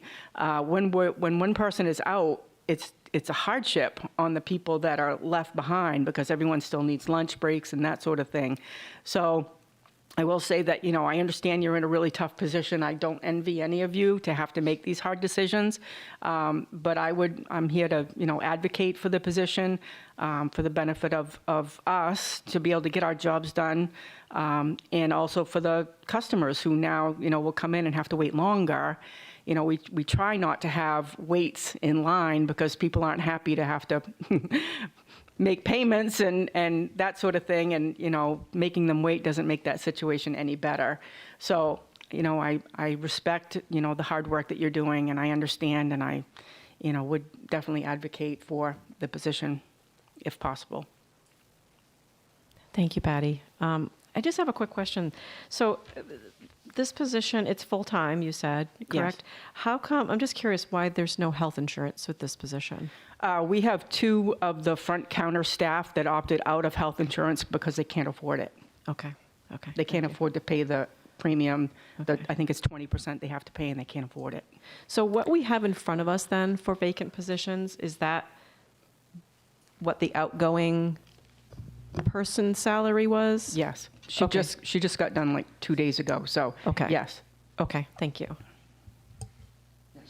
Just to sort of piggyback off of what Kathy said, this has kind of been a little bit of a pet peeve of mine in the budget, is that we put that position as the position without health insurance, but that's a contractually obligated benefit, I assume, that we must provide. And so it should be budgeted for whether the person is taking it or not. Because presumably the next person that we would hire would need that, and that if we haven't budgeted for that. So, yeah, a little bit, I think it's really important that even if the positions maybe don't have health insurance included, we know that might not be an expense, the budgeted expense needs to be there. And just not including health insurance because someone opted out of it is not a cut, right? So like, to our budget, the expense still exists. So I think we need to be very careful about those types of things when we're planning. Yeah, I guess in addition to that, then, because, so if we say move forward with some of these positions, would they be starting in the city at lower salaries? Like, I guess, I mean, all of them, like all the list in front of us. I guess I'm curious about that. I've been curious about that for a while. Yeah, it depends on the position. That one, for example, it would likely have to go up a little to account for health insurance. I get you there. But some others, it depends on who we get in for that position. So the numbers used were actuals of what those positions are budgeted for to represent what's in the budget right now, whether or not they're brought on lower or higher depending on their qualifications. It would be close to the same, generally speaking, but not exactly that number per se. Thank you. Right, so the 51,801 represents the person no longer in the position. If the decision of the council is to move forward with the position, that number will change, and we'll see that at another spot, yeah. Have a rough idea of what that number would look like? It could be that plus 20-something thousand for benefits, additional benefits. I mean, Okay. rough order of magnitude, perhaps less. Okay, thank you. Thank you. Thank you. Mr. Mayor, is it okay if I come up and speak real quick? Yeah. I don't want to just shut myself up there.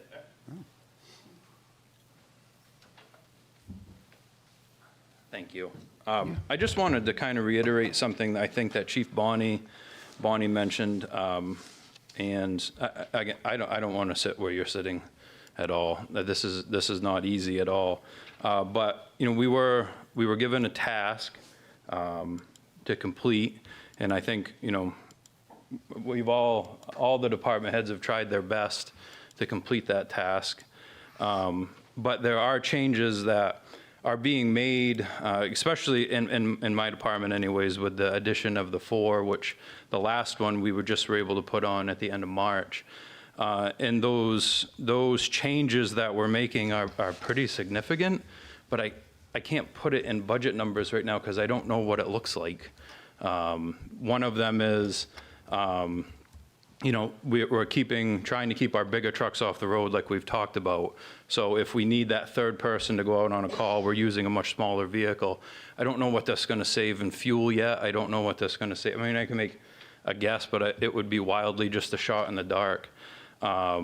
We've also made a really big change to the avail of some people that are not happy about it, but it is what it is at this point in time, in the way that we're running our calls. Because we feel we're at a pretty decent spot with the number that we have on the floor at the time, I have given my OICs or my officers in charge at the day to not put out those box calls, not call people back. We need to go out and handle these things on our own. If we need help when we get there, then we'll call for help. That should help save on overtime. It has cut the call force budget, but again, I don't know what it's going to save yet because I haven't had a chance. We just implemented this May 6th. So I don't have a chance to tell you what that looks like, which I would love to have the time to be able to see what this is going to look like so that we can come back, you know, in a year and have those real discussions on this is what it has done for us. I hope that the savings is significant, but I would be lying if I told you I knew what it was, because I just don't. So, you know, I would love to have that time to be able to utilize these 4 people, which has helped us out a lot right now. I do believe we're going to drop a lot less calls. I can much easier put that 3rd ambulance on the road with this extra person now. So maybe there's going to be an increase in revenue, but I don't know the answers to those questions yet, because I can't tell you. Yeah. So, yeah, just a point of clarification. I mentioned before that we can't really afford a 3rd ambulance, but you said we're not using a 3rd ambulance. But then you just I only mentioned- have 2 full-time ambulances on the road. But if a 3rd call comes out, we're going to try to capture that call one way, shape, or form. I'll pull somebody off of a big truck, and we'll go down in fire coverage to try to get that 3rd ambulance Okay. on the road. That's Well, our backup I'm just- ambulance. The backup. Yeah, it's a backup ambulance in case the other 2, well, something happens to one of them. We got to have 3 of them. So the 4, because originally you asked for 8, of course. Correct. And that was going to staff a 3rd ambulance. Yes, ma'am. 3rd ambulance. Yep. Okay, just making sure I understand. Yep. So the 4 firefighters EMS that you have now are filling in shifts, and sometimes if you have the staff, you send out the 3rd?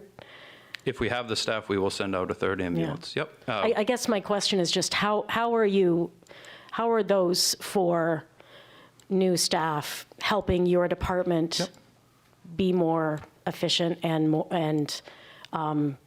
less stressed? Yeah, so in many different ways, but what we've done is we took the 4, obviously there's 1 per shift, so it's not a lot, but it's 1 per shift. We've taken that extra person that they've taken the place of on the ambulance, and we've put them in our small rescue vehicle. That small rescue vehicle is equipped to fight fires and also and carries EMS equipment. So like I said, if there is a call where we require 3 people, because it's like a Delta or Echo level call, instead of sending out a big fire truck, which is what we've had to do because that's the only staff we've had, we're now sending out this much smaller vehicle to help with that call, and they still can respond to a fire call at the same time in a much smaller ambulance, a much smaller vehicle. So the hopes is to keep the big trucks off the road, which we know we've seen what those are costing right now to keep on the road, and put more of the stress on the much smaller vehicle. What some crews are doing to allow some escape from the madness of EMS at the time is they are rotating themselves in and out of that much smaller vehicle, which allows them to get that break, which is not something we could do before because we just didn't have the staff. And I know it's only 1, but it allows us to do that. It also helps us keep and expand our community paramedicine program and those smaller programs that we've been running that I do believe helps. And again, we have made the big change is what we just implemented on May 6th, which is hopefully going to cut down on overtime. I can't put a number to it yet until we have some more data, but cuts down on overtime, cuts down on the amount of call-outs that we have to cover to try to bring people back in to help us cover calls, and also take some of the reliance off of our call force because we do utilize them at a pretty heavy rate, and our call force numbers are down. We had 60 call force members once upon a time. We now have 20, and all 20 are active. And what's different about call force now compared to like when I started in the fire service 27 years ago is most people worked and lived in the community that they live in, and that's just not the case anymore. So to rely on a call force is really, really hard, especially in a city that's running our call volume.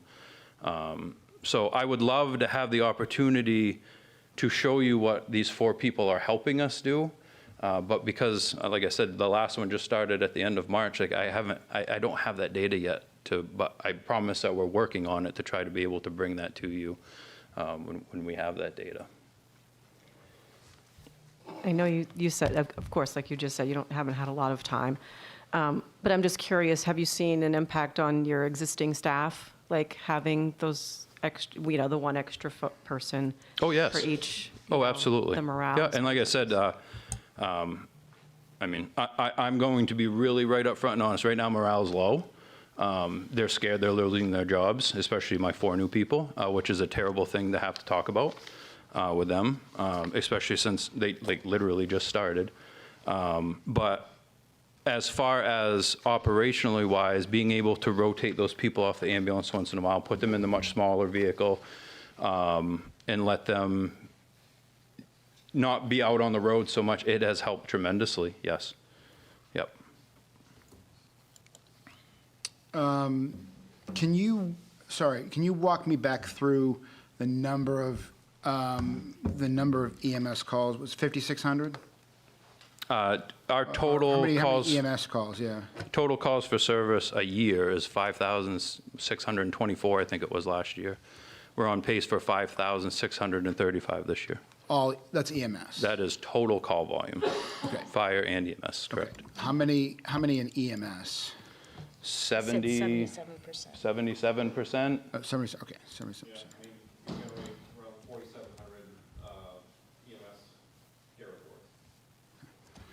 And Now, like a care report is a literal report on a patient, so we could go to a car accident and have, that's one call, but have 5 patients, if that makes sense. So PCRs or patient care reports, can fluctuate, not show the true call volume, but that is how many patients we are actually coming in contact with throughout the year.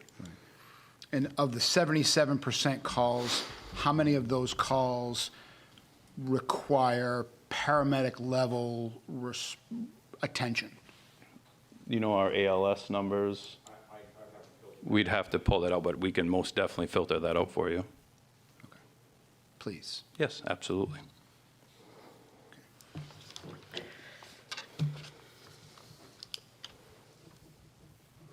I mean, I'm going down that road because I look at this, the roster, right? And, when we did this, we talked about this last year, and when we potentially adding 4 versus 8, and, well, we don't know if we can hire, 4 paramedics, so let's lower on the lower side, right? So I look at this, and we have, as of 4/21, we have 15 paramedics on staff. Since this was forwarded to me, 2 more people became paramedics, so we have 17 paramedics. So my question now is that from that jump, from wherever they were previously now to the paramedic level, what is the cost increase for that person? $2 an hour is what they get for an increase if they go from advanced to a paramedic. And when we do that, how many more folks are currently pursuing the paramedic level? I have none right now. So no one, okay, so all of these folks that I'm looking at, minus the 2 that I got to add in here, but or highlight. Are you talking the 2, is that the 2 that just tested out and became paramedics? Yeah. Okay. Yeah. So, I don't have anybody signed up for paramedic school. Okay. Because we talk about the staff and we talk about, okay, great, well, I think this is where we come into, this is the creative part, right? Like, how many paramedics do we need if not every of these calls, and how do we be more efficient? And, $2 an hour doesn't seem like a lot, but it's $2 an hour times 17 people, right? So multiplied by that plus $2 an hour at the overtime is $4 an hour, time and a half, so $3 an hour, whatever that is. Mm-hmm. But, this is one of those things where, okay, great, if we want to keep the people, do we need the level of that level, right? And how do we operate and creatively with less? You know what I mean? Mm-hmm. So that's.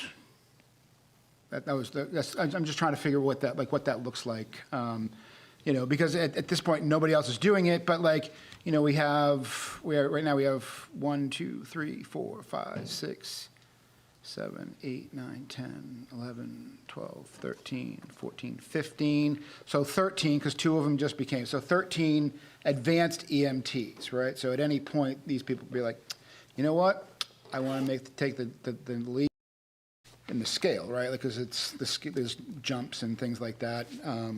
Just because, we don't pay for anybody to go to medic school neither. No, I know We there's do not a give them cost. the raise, yes. Yeah. Contractually wise, yes, we do. But contractually wise, they do have to be advanced EMTs Right. to be at the fire department.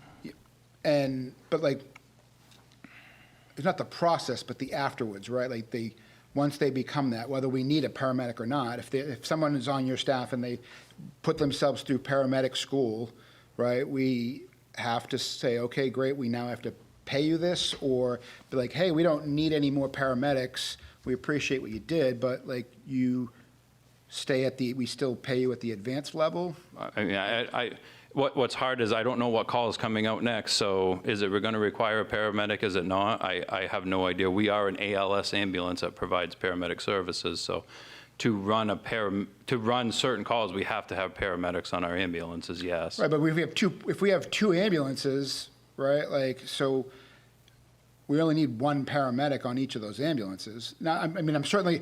Yes, correct, but somebody may be on vacation or I out understand, sick but or. I'm not saying that we run the bare minimum, right? Like, but like, at the end of the day, if you need a paramedic is what you need, right? Like, and if we have one on the shift, on the ambulance, having two paramedics doesn't do anything additional, right? Like. Yeah, and we don't normally run two paramedics on an ambulance, yes. Some of our people have graduated off the ambulance and are now in a fire truck now because they're firefighters as well. But they still hold a paramedic Yes, they level, do. and so now they're not even providing paramedicine. Well, that's not true, they are. Well, Because they may go out on a call. We get so busy sometimes that we have to send an engine out on a call as we wait for a Delta or a Winslow to come help us, and they are providing paramedic services because we are an ALS fire department. We're an advanced life safety fire department. So they will be out in an engine doing paramedic stuff on the side of the road at a car accident while we wait for an ambulance to come and transport them. okay, yes. So I understand what you're saying, but I think I actually don't even know, like, they can't get rid of people because they got a paramedic license, right? So like, that would be like when I was teaching and got my master's degree and get a raise for getting my master's degree, and then if they were like, well, we're gonna RIF that person. Like, you can't do it that way, as far as I know. So I think it's really great that people are getting their paramedic license. It's a huge investment in their time too. Like, it's a very big deal. It's massive, yeah. It's very expensive, and it's a huge investment in their time and their investment in the department. And so I see what you're saying, but I think we have to be careful about saying that people are too qualified to be working. You know what I mean? Like, I just want to be very careful. I don't think that conversation. I don't think the mayor was insinuating that. That's not how I received it. I think that it was more towards how efficiently could we use those resources within the fire department per call, not necessarily poo-pooing anyone trying to continue their education, but just trying to be a little more efficient on how they're used, perhaps.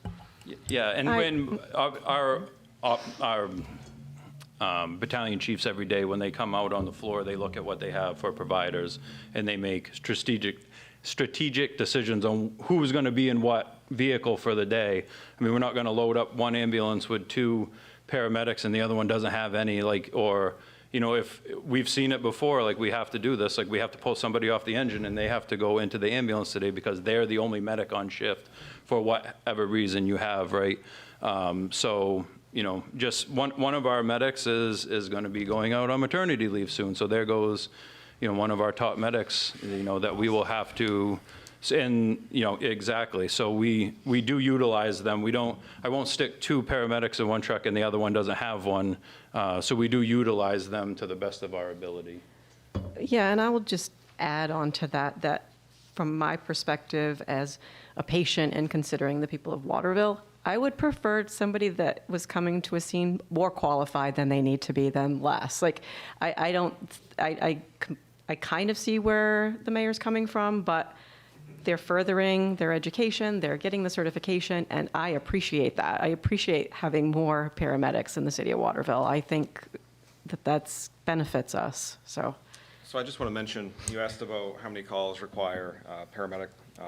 So right now, just based on a percentage of a huge sampling of data, about 46% of our total call volume require a paramedic level response.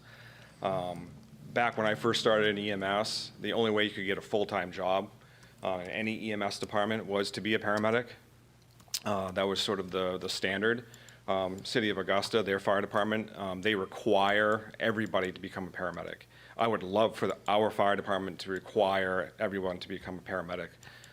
We're just not there yet to set that standard, but we have to have paramedics on the floor, and really the more that we have, as you said, we elevate that level of pre-hospital care, having more paramedics available to do really higher levels of clinical care. And it's just, I mean, it is what it is, so.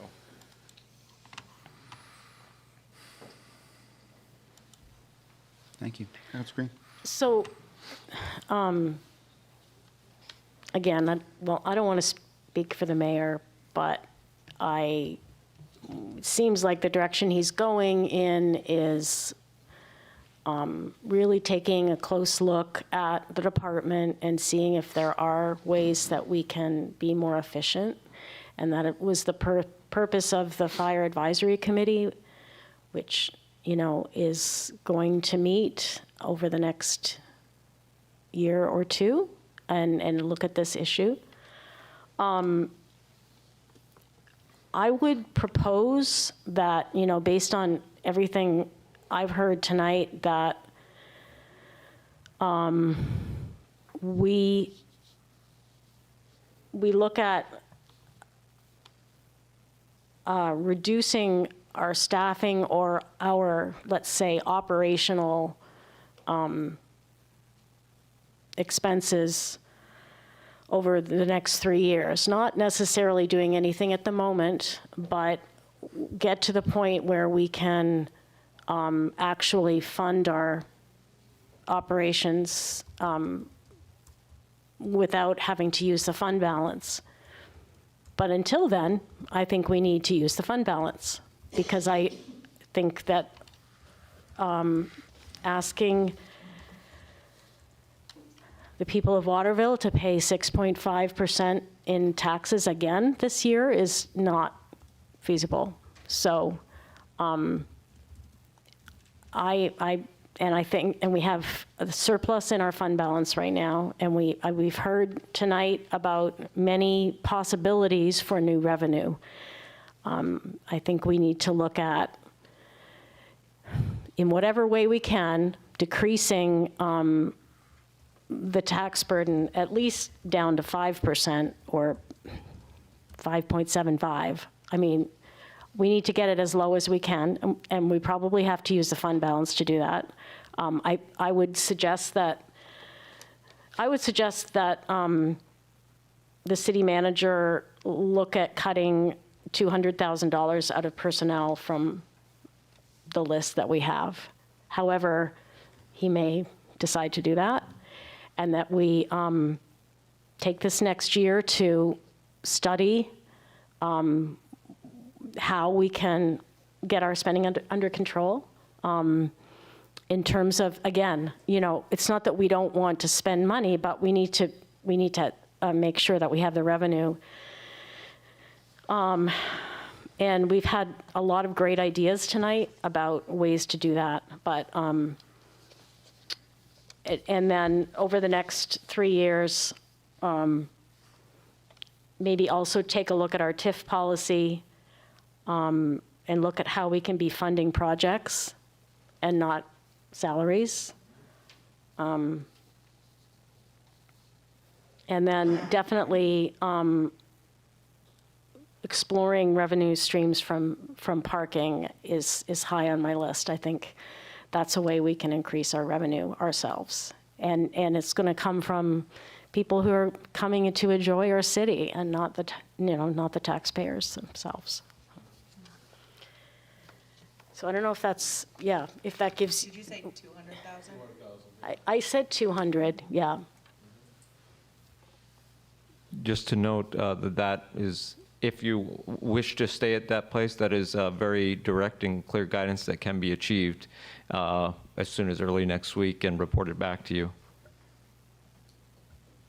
So is that like the consensus of us, is to see about cutting and directing our city manager to try and cut $200,000? What does everyone think? What does the $200,000 get us? I'm happy to speak to that. 200,000 less than what we currently are at would reduce the estimated tax increase from 6.57 to 5.75, and the mill rate from 18.12 to 17.98, which aligns with a prior goal that has been mentioned of not more than a mill. So that's a point of reference. That's what 200,000 less would do. So instead of an estimated average tax bill increase of $251, what would that be?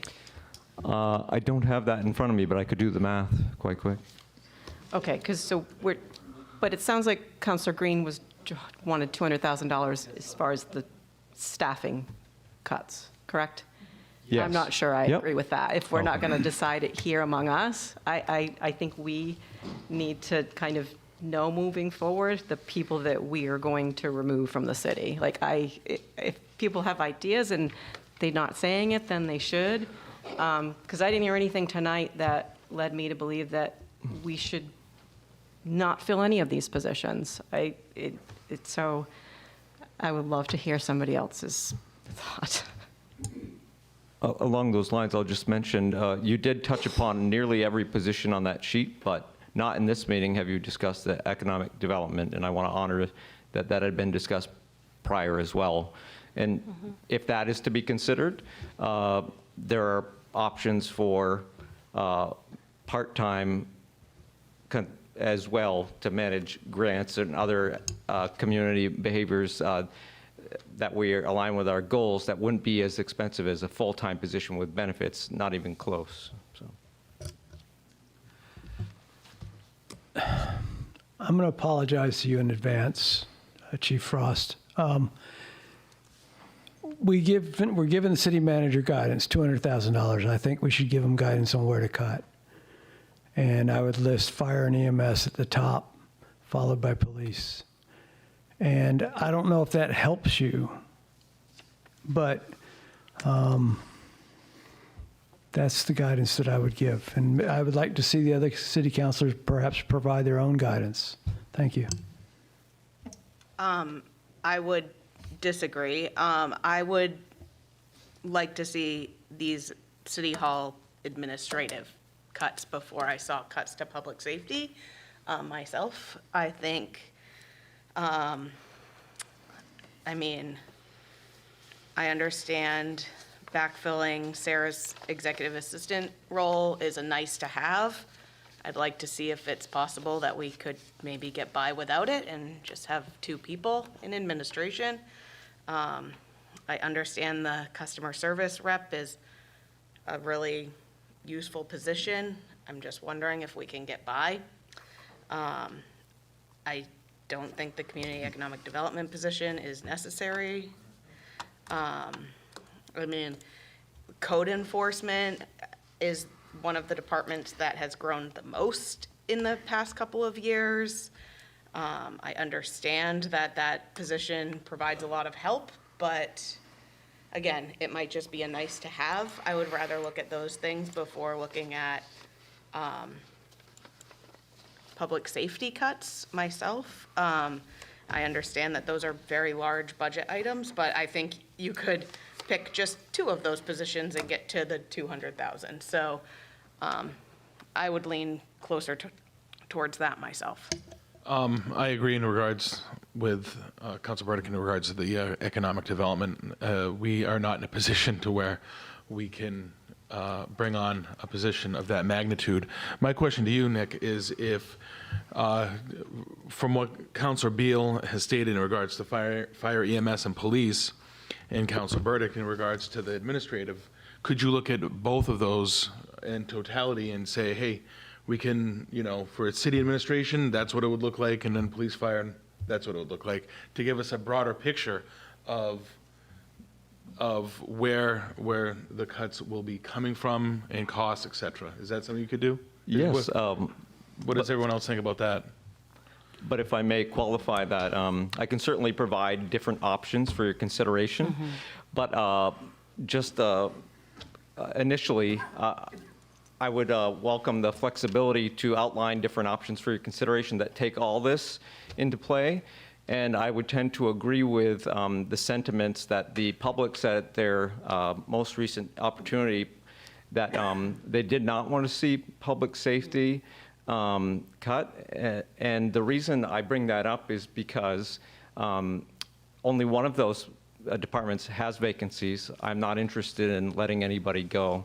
And furthermore, the other department that has a vacancy, I believe, has stated reasons why it would not be operationally sound. But those are departments that we can think about that 3 to 5 year plan, and by next year come up with other solutions. So my initial gut reaction would be I would look at the other departments, not those, and work with the staff to see what would be amenable.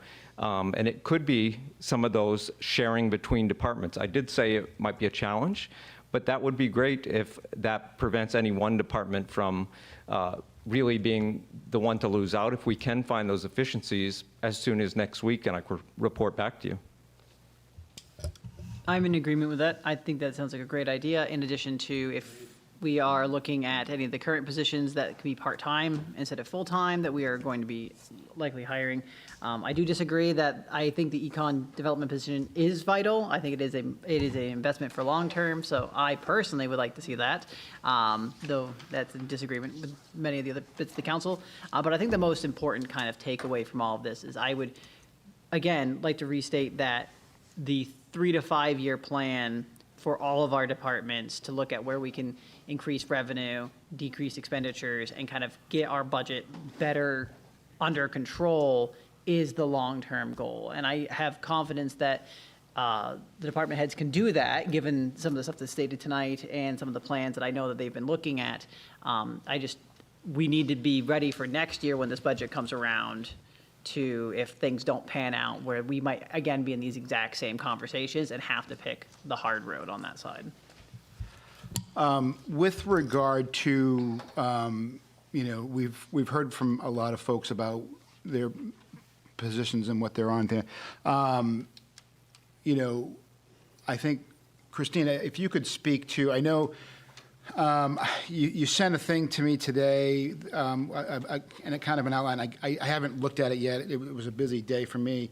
So I know that you sent something today with regard to what that position would look like and what you felt the scope of what that position would do.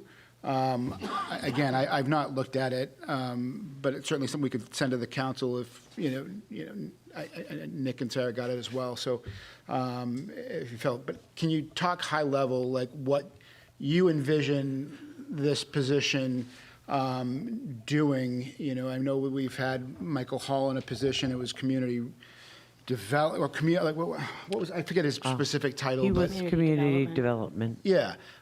So, I give you the floor just to kind of high level. Sure.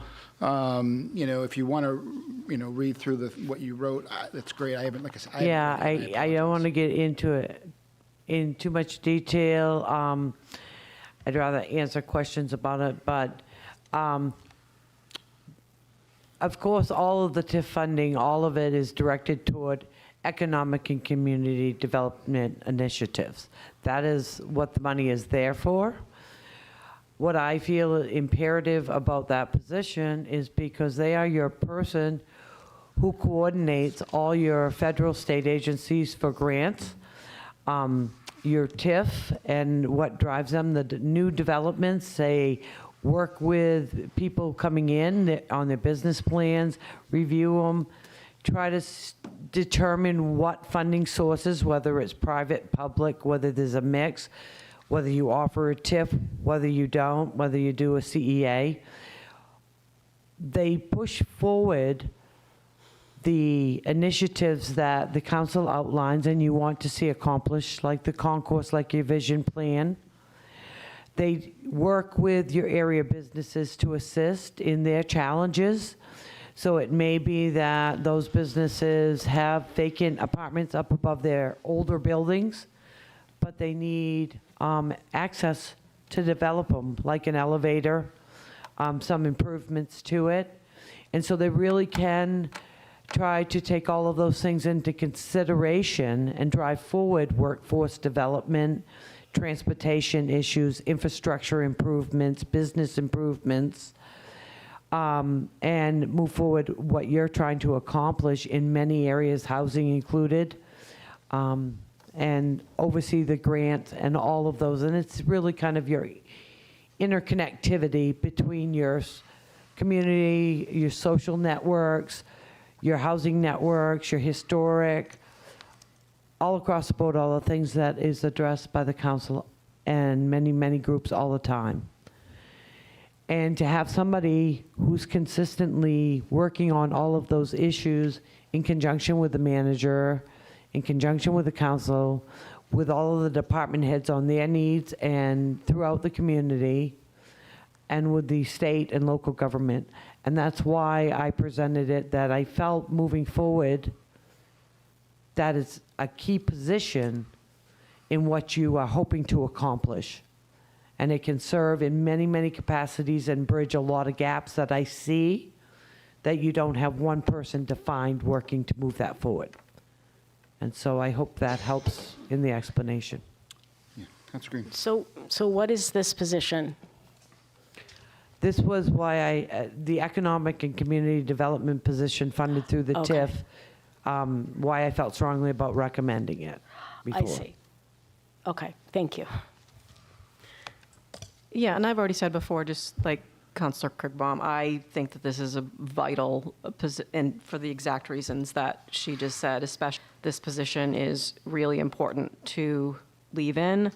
And I also want to say too, like I've been a little frustrated that we've been having the conversation about the fire and EMS positions intertwined with vacant positions. I don't think it's fair that they were on this sheet, to be quite honest, because yeah, I'm not interested in letting people go, and I agree very much with Nick, and I'm pleased to hear him say that. However, I also feel the same about maybe the executive assistant position that Councillor Burdick mentioned, but you know, after hearing Patty speak, I think the customer service position is pretty vital.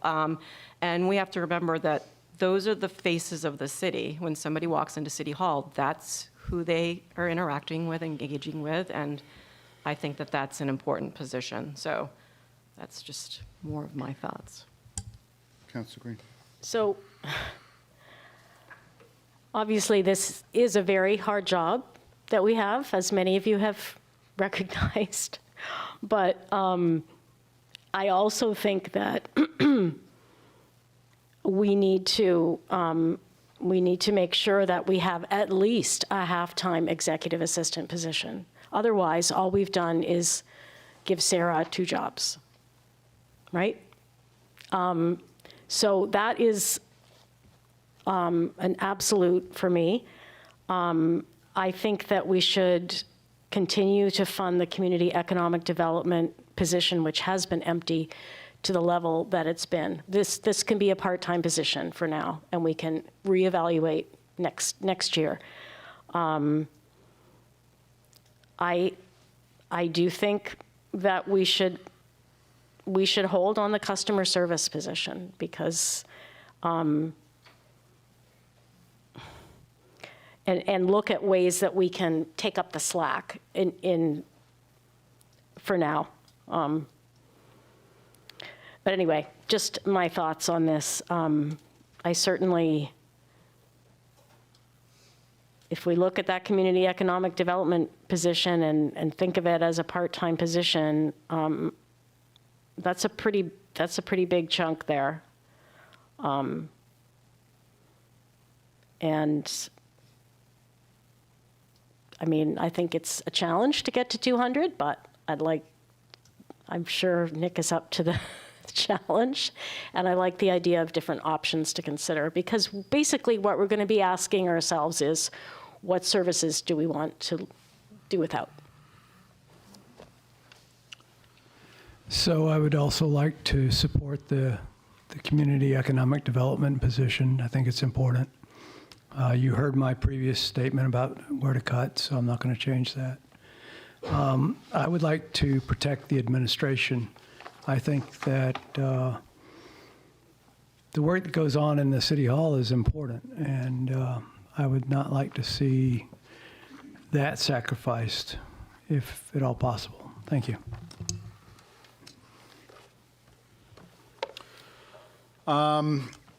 Okay. So, let's recap. So, tonight is the direction for you to put together a budget order, because at this time, we are not scheduled to meet again until June 2nd, right? Which is penciled in for the first reading of the budget, which at this point right now, I don't know that you have guidance to put together a number, right? Like, I mean, and correct me if I'm wrong, because I would love to see options. So are you going, are we asking you to create multiple budget orders for this council to consider? Or do you need to do we need to schedule another meeting in advance of the 2nd, or do we look at this at the 2nd and we discuss this at the 2nd, and we schedule the first reading the week of, in the week of the 15th? Those are good questions. I could provide two options. One could be, if you're so inclined, you can certainly schedule another meeting prior. Another way, if you're meeting out, because we've been meeting a lot, could be that I have a option 1 that is included in the first reading, but options 2 and 3, if at that meeting you so decide you preferred 2 or 3, then you could amend the budget order because you have 2 readings. So that's one approach, or the additional meeting. And I could also, I'm happy to speak with each counselor individually to whatever effect, so it's not a meeting, to gain consensus on the leading budget order, which you will be able to amend in full public meeting on the 2nd. Okay. I like options, so. Yeah, well, no, the options, like the June, I like that one. It's pretty cool. I like the second opinion that you gave about the individual reaching out to us. I think that's the one, because even if we do all disagree and we have very different opinions, it doesn't stop us from having that discussion at the meeting at that time. So we have both less meetings, but also we get the transparency of being able to still have that discussion if need be. Well, I guess at the end of the day, like, what is he talking to you about? Because if you like one option and Councilor Harrod likes another option and Councilor Beal likes another option, what is he putting forward? Like, what at the end, on June 2nd, what comes to you, right? Like, so I would say the first option that you said actually makes sense, right? Is that, you have the preferred option. This is what we recommend. These are the other 2 options, and we can amend. The council can amend as then. Like transparency, like the public's all involved versus, well, what were your options, and like, so what did you have for choices and whatnot? I think that would probably be the safest way to go. Christine, I'm sorry, you had your. So I understand correctly that the first option should target cutting $200,000 where Nick feels can be cut? Thank you. And the further understanding that is to staffing.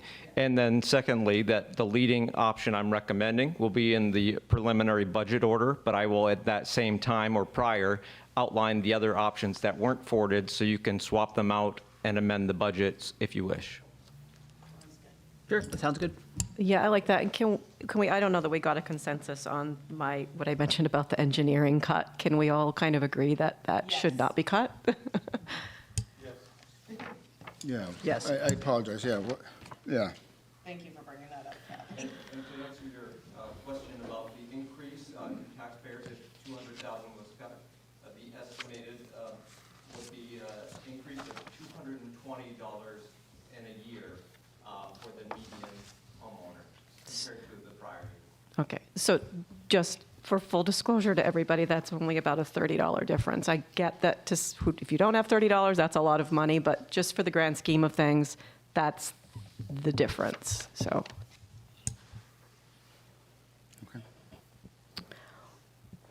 Right. Well, it's on top of what people are already paying, of course.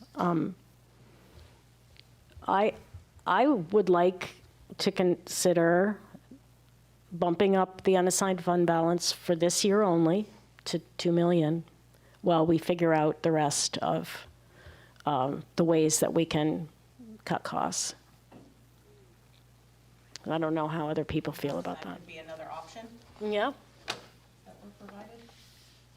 Certainly. Yeah. Just for full transparency, so you're not seeing this for the first time on the second, if the economic and development position were to be, let's say, reduced to half-time or part-time rather, or even cut, it's freeing up TIF funds, and those would need to be reallocated to actually help the budget. I just wanted to say that now so it wouldn't be misleading that, oh, you cut something and then just move money around. That position is uniquely suited. It can still be addressed, but it would have to go through the TIF, and then those TIF monies would need to go against something in the operating budget to help reduce the tax burden, and that is a consideration. Well, I believe there why do were. we have to spend it?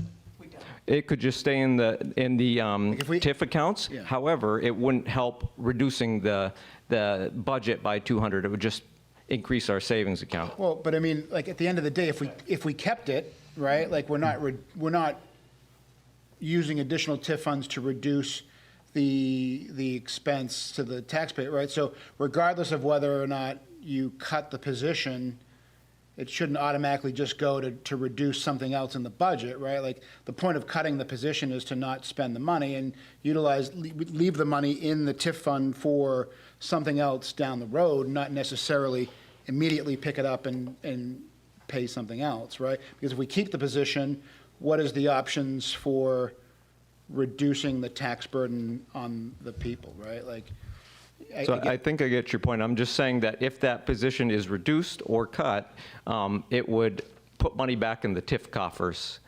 It would not directly reduce the tax burden, and that's okay. Correct. But if you're expecting a reduction in the tax burden of 200,000, those monies would then need to be reallocated, which is something to think about. They could just sit in TIF accounts and then be used at a later date for bigger projects. That's also an option.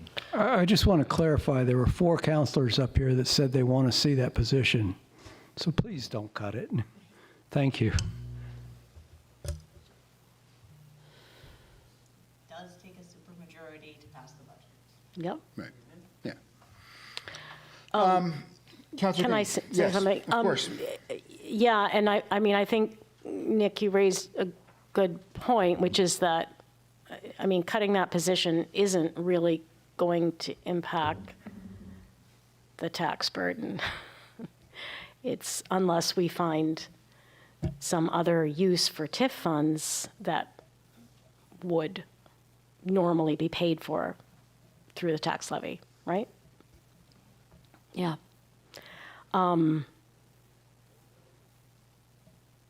Okay. Just out of curiosity, so this position right now listed at 115,000. We're talking about using, funding it with TIF funds. what was the cost of Castanway Square redesign or the Silver Street project or one of those things that we haven't done? We have it, anything specifically earmarked for either one of those things that you reference at this point? I think they've been Well, redirected. we had a plan before, because we cut it before Brian left, right? Like there was $100,000, I want to say, there was something with Casamway Square that we. Right, he wanted a couple fountains, Yeah, 2 fountains in there. And then there was money earlier this year that I had put in there directly to match what you're doing with the vision in the congressional delegation spending, but I was told that that's not going to move forward fast enough to utilize the funds in this, so those were redirected. So at this point, we haven't put any in for either. I'm not saying, so no one misunderstands, I'm not saying that we should get rid of a community economic development position for fountains. I'm just saying that when we're utilizing TIF funds, there are other things we can do in the community for them, paving projects, painting projects, things additionally that we can do. Well, just put that out there. The conversations on one of them was potentially the improvements and things to Temple Street, which is in support of the Head of Falls project if they move forward, and to utilize some of the TIF dollars to go to that for the paving, the drainage, and some of the other work, because that's on schedule that we felt that may go forward. So that would be something within the downtown in support of a district. And there is the money that was on hold for the back part of the buildings at the, for the health food store, but only if the health food store relocated in the concourse. And that could be redirected toward the Silver Street if that was to move forward, because that's still set aside for that purpose. So there is a few things that are flexible that can be put toward moving those projects forward if the time schedule and the money from the appropriations come through. So, does that help? Sure does. Yeah. All right, great. Any other comments or direction at this point? Okay. Well, thank you very much, everybody. I appreciate it. Great conversation.